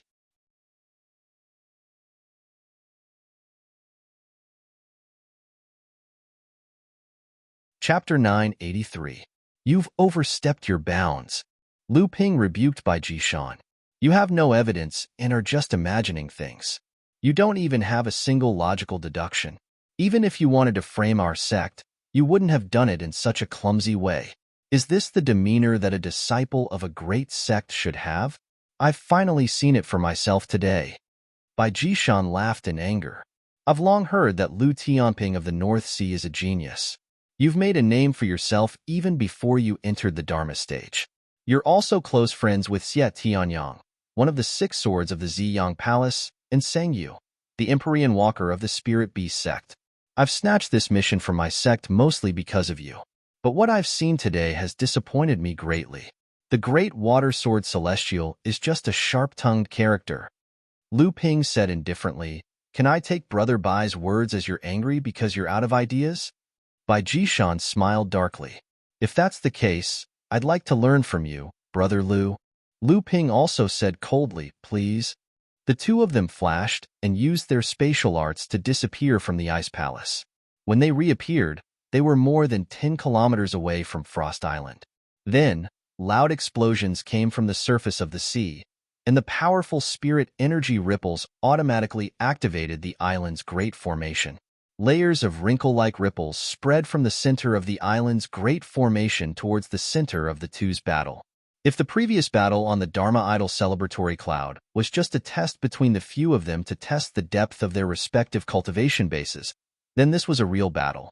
Many of the Dharma adepts in the Ice Palace naturally did not want to miss out on this battle. However, before they could move to watch the battle, they heard Wu Shihuan say, "Brother Yuan, previously in the East Sea, I tried to track you down several times, but you always avoided me. Even when we fought, you would just leave after a short while, which made me very disappointed. Now that we finally have the chance to meet, why don't we fight it out? That way, when I return to the East Sea, I can answer to the elders of the sect." Yuan Feixiang closed the folding fan in his hand and slapped it against his palm. He said, "Brother Wu, how could I possibly refuse to accept your challenge? However, the reason why Brother Wu is pursuing me is because your sect suspects me of Patriarch Kuan Yu's death. I don't want to admit to the crime and I'm alone, so I chose not to fight you. Now that the seniors from the various sects are here, I would like to have a match with Brother Wu, but it's just a friendly duel. It has nothing to do with Senior Kuan Yu's death."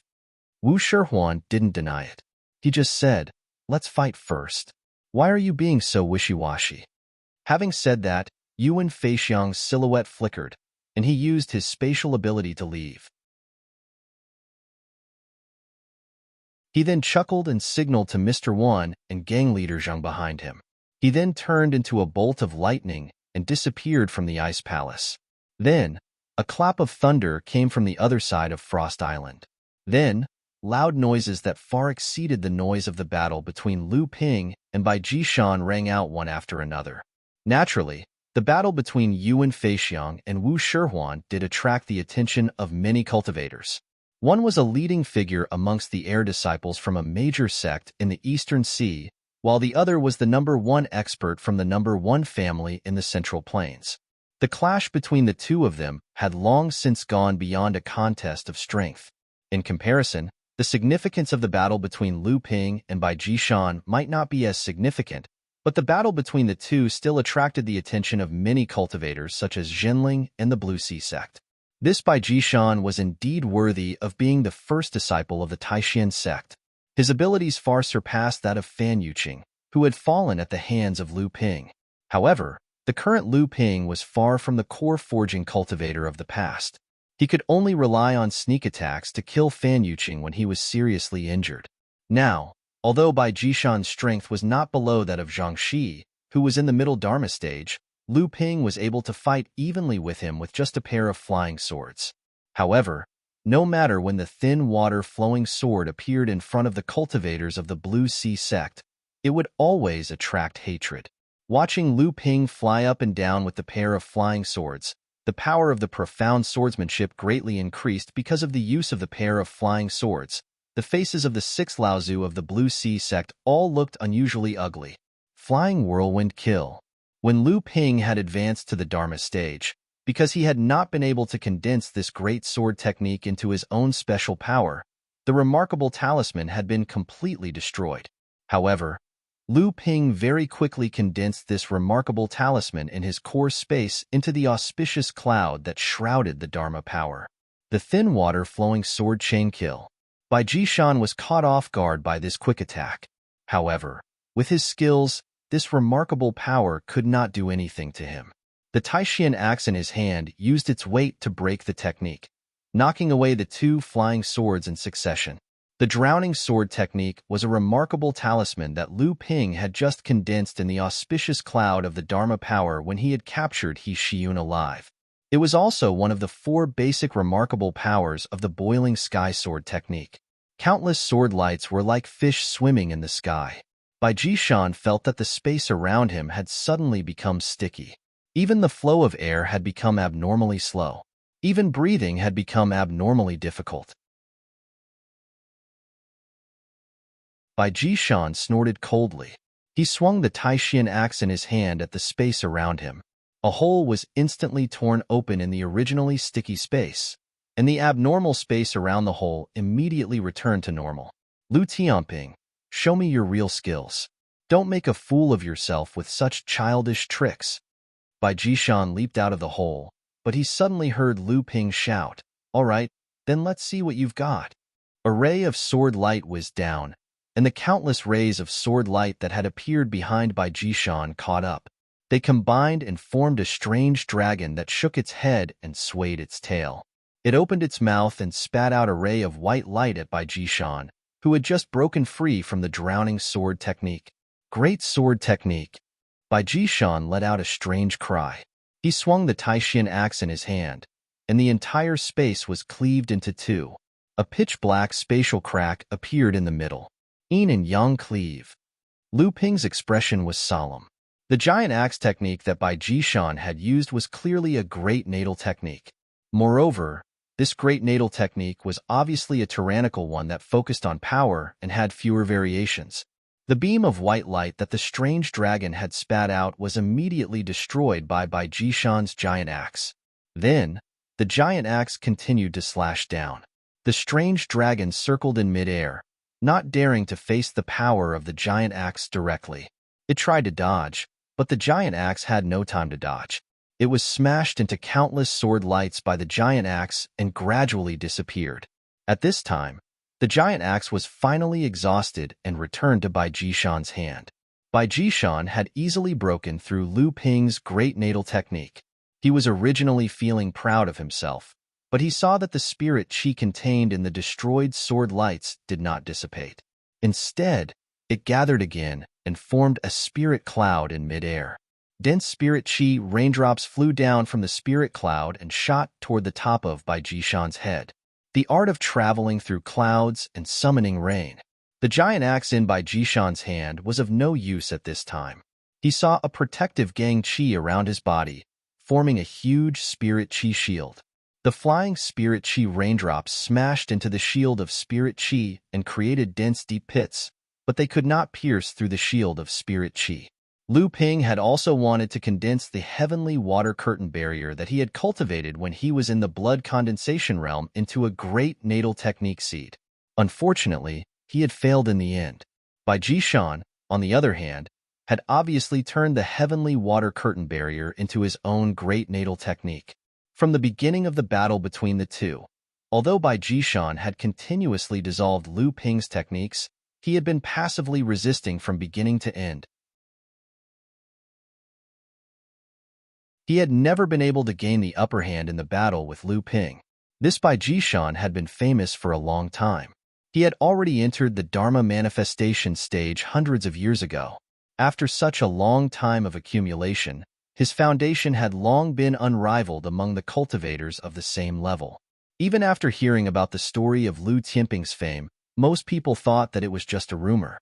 In a barren land like the North Sea, the cultivators were originally a notch above the cultivators of the same level in the other cultivation world. It was not easy for a brilliant Lu Tianping to appear. Wouldn't he be praised to the heavens by the cultivators of the North Sea? However, they did not know that in the land of the Central Plains and the East Sea, there were countless brilliant cultivators, so they were used to it. Only in a bitter and cold place like the North Sea would a cultivator's rise be incomparably amazing. As for the legend that Lu Tianping had once displayed supreme magical powers, Bai Jishan scoffed at it. Even though he was deep in the Songhai sect, and Zhang Shi, who had been defeated by Lu Ping, was in the sect, Bai Jishan was not willing to put down his pride and ask for guidance. Not to mention, the Songhai sect was originally avoiding this matter, so why would they take the initiative to mention it to him? However, in this short period of time, Lu Ping had displayed two great magical powers. Bai Jishan had long withdrawn all his arrogance and had no choice but to take the opponent in front of him seriously. However, he had already lost the initiative. Even if he tried his best to redeem himself, under the bombardment of Lu Ping's third and fourth great magical powers, he had no choice but to admit defeat. Just as Bai Jishan was about to receive the impenetrable attack from the art of clouds and summoning rain, the Taishan axe chopped down vertically for the second time. Bai Jishan used the splitting the world force, and the Taishan axe appeared around Lu Ping's body, forming a huge sail that was 1 inch deep and 2 inches long. The dripping blood did not even have a chance to fall into the sea before it was stopped by the flesh and blood that had reformed. Bai Jishan cursed inwardly. He wanted to retrieve his Taishan axe, but it was already too late. The empty space behind him suddenly rippled slightly, and Bai Jishan could no longer dodge. The netherwater sword flashed under Bai Jishan's armpit, leaving a wound that was 1 inch deep and 2 inches long on the back of Bai Jishan's arm. The dripping blood did not even have a chance to fall into the sea before it was stopped by the flesh and blood that had reformed. Lu Ping sheathed his sword and stood, smiling as he looked at Bai Jishan, who was staring at his arm. After a long time, Bai Jishan slowly raised his head to look at Lu Ping. He said, "Good technique, good magical powers. You really live up to your reputation. In the future, Lu Daoyu, if you have time, you can come to the Taishan sect of the Central Plains to travel. I will be waiting for you." After saying that, he ignored the cultivators of the Blue Sea sect who had rushed over and disappeared into the horizon without looking back.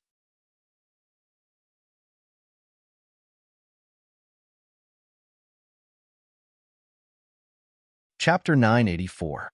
Bai Jishan's sudden departure was not only out of Lu Ping's expectations, but it also caused the expressions of the Songhai sect cultivators who were watching the battle to darken. Although the cultivators who were watching the battle also realized that the Songhai sect might temporarily lose the support of the Taishan sect because of the battle between Yuan Feixiang and Wu Shihuan on the other side of the sea, no one thought too much about it. Their divine will hovered around the periphery and began to observe the battle between the two. Lu Ping naturally would not ignore the battle between these two early Dharma adepts, who represented the strongest early Dharma adepts in the cultivation world. The moment he defeated Bai Jishan, Lu Ping's figure directly ignored the unstable space created by the battle between the two. With a slash of the flying sword in his hand, he opened up a space portal and directly appeared outside the battle between the two, causing the spectating cultivators to feel both anxious and amazed. At this time, the battle between Wu Shihuan and Yuan Feixiang was nearing its climax. Both sides were evenly matched, and during the battle, they had used more than one or two great magical powers. Moreover, the scene that they used during the battle was unusually gorgeous and explosive. Lu Ping's water-based magical powers were not any weaker, but the scene was much more subdued.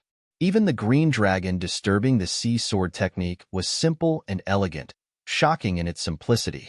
However, compared to that, Lu Ping's gaze was more focused on the Dharma treasures floating above Yuan Feixiang and Wu Shihuan's heads. Above Yuan Feixiang's head was a yellow-skinned gourd that was more than a foot tall. Countless lightning snakes flashed in the mouth of the gourd, causing the top of Yuan Feixiang's head to become a sea of lightning. The Thunder Seven Treasures gourd. Lu Ping was startled. It had long been said that the Thunder Seven Treasures calabash was only passed down in the Kuan Fish clan and the Yuan clan. Even the Thunder Seven Treasures calabash in Lu Ping's heart space had only allowed Lu Ping to figure out the method to condense a treasure.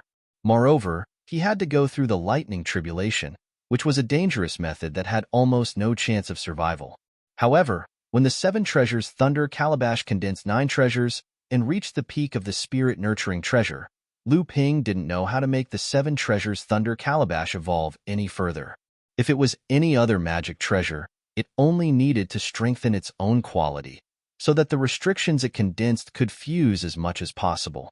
Then, it would go through the thunder tribulation to give birth to an artifact spirit and become a spirit treasure. However, the seven treasures thunder calabash was different. If it rashly attracted the thunder tribulation would definitely go berserk, turning the calabash and the cultivator into a spirit treasure. There had been cultivators who possessed the seven treasures thunder calabash in the history of the cultivation world. However, all of them had died to the thunder tribulation without exception. Yuan Feixiang's seven treasures thunder calabash had clearly condensed 9 treasures. It had reached the peak of the spirit-nurturing treasure. With one more step, it would become a spirit treasure. Above Wu Shihuan's head was a 9-storied pagoda.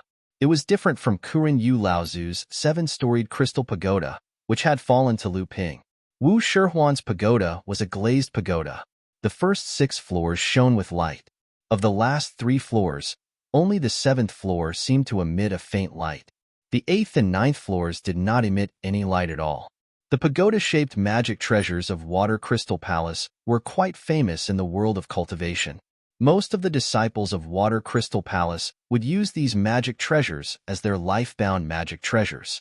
As a result, due to the differences in personal preferences and the materials required to forge the magic treasures, there were all sorts of strange magic treasures among the cultivators of Water Crystal Palace.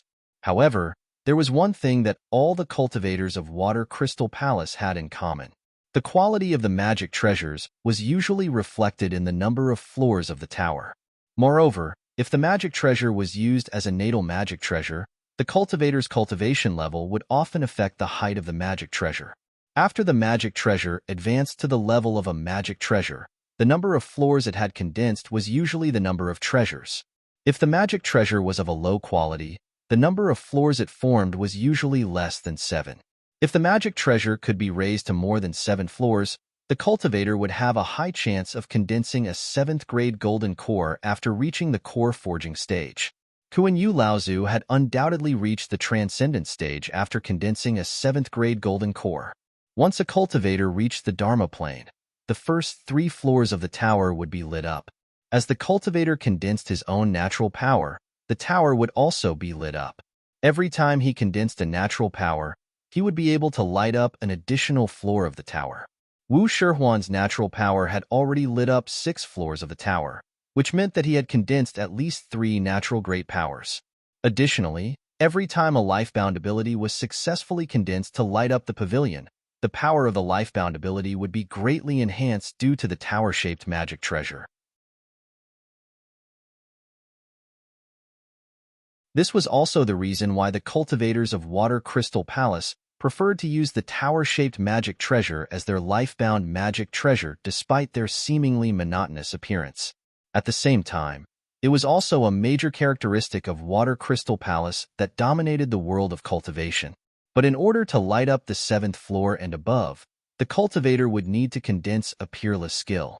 Lu Ping cast the 3 pure true pupils and saw a faint light coming out from the 7th floor of Wu Shihuan's glazed pagoda. He was surprised and thought that even if Wu Shihuan hadn't condensed a peerless skill yet, it wouldn't be long before he did. Yuan Feixiang's thundercloud sea rushed towards Wu Shihuan from midair, but when it came within 100 feet of Wu Shihuan, it was suppressed by the lapis lazuli tower. The closer it was to the lapis lazuli tower, the stronger the suppression. The 2 Dharma idols were fighting in the sky, but there were still several magic treasures flying below, stirring up the surrounding space. Lu Ping had always prided himself on his wealth. Usually, when he fought with others, he already had a few spirit-raising mystic treasures. But now, he finally met 2 people who were as good as him in terms of both quantity and quality. The lightning sword, the thunder drum, and the wind thunder fan. Each of Yuan Feixiang's spirit-nurturing mystic treasures had at least 8 enchantments. And if Lu Ping's 3 pure true eyes were not mistaken, the layer of purple lightning around Yuan Feixiang was also a spirit-nurturing mystic treasure. On the other side, Wu Shihuan also had the crystal whip, the glaze bowl, and the multicolored flute to fight against Yuan's flying magic treasure. Wu Shihuan also had a spirit-nurturing magic treasure that was shining brightly.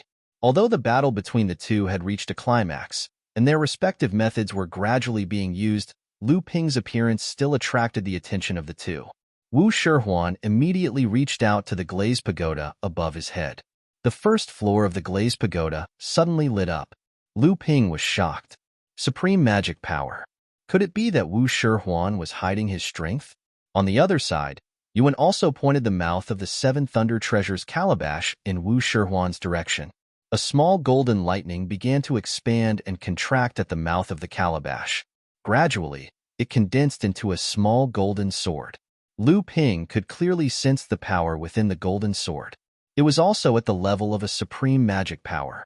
This made Lu Ping feel very emotional. He had originally thought that being able to condense a supreme magic power when he had advanced to the early Dharma stage was already very rare in the world of practice. It was even possible that he was the one and only. However, when Lu Ping saw Yuan's flying magic power and Wu Shihuan's use of supreme magic power, the sense of superiority in his heart had long been destroyed. All that was left was self-mockery of his own narrow-mindedness. A spark flew out from the seventh floor of the glazed pagoda. The Seven Thunder Treasure's calabash shook, and a small golden sword also shot out from the mouth of the calabash. At this time, Lu Ping suddenly understood. It turned out that these two supreme magic powers were not completely formed by Yuan's flying magic power and Wu Shihuan's own understanding of their own practice. Instead, they had relied on external forces.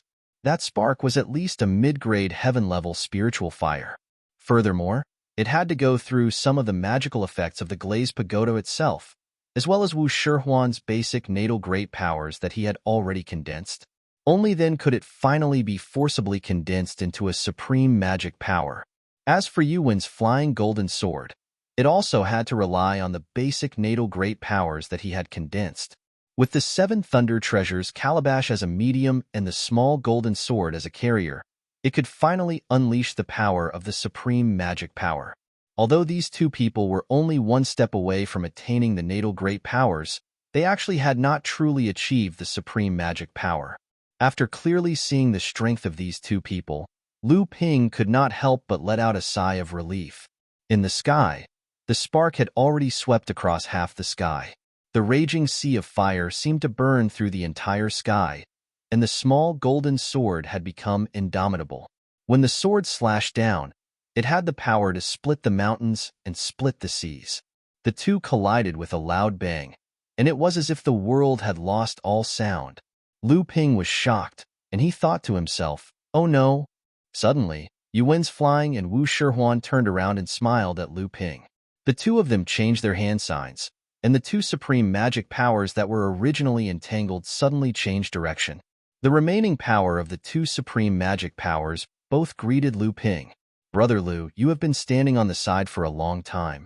Don't you feel lonely? I have long heard that Brother Lu can also use supreme magic powers.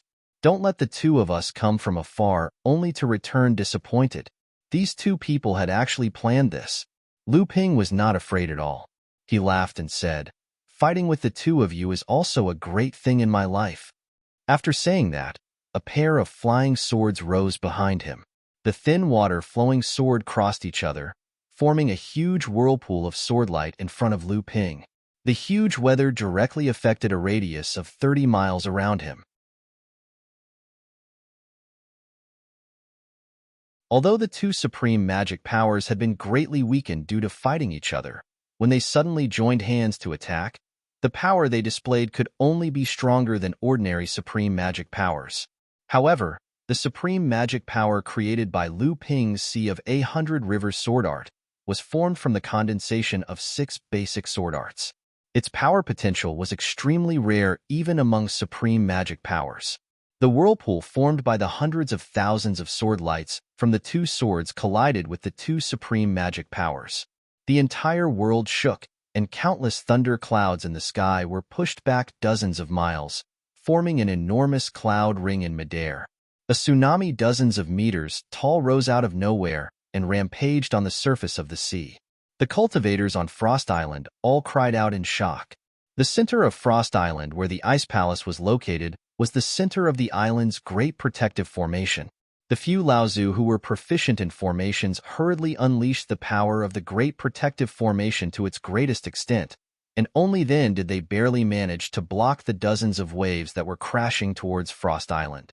However, 6 or 7 of the top-grade spirit stones embedded in the formation disk had been turned to dust, not to mention the other high-grade spirit stones. The few Laozu trembled in pain. You're tuning in to the Warrior Lore YouTube channel. Don't forget to subscribe and join us on this journey to catch the most captivating stories.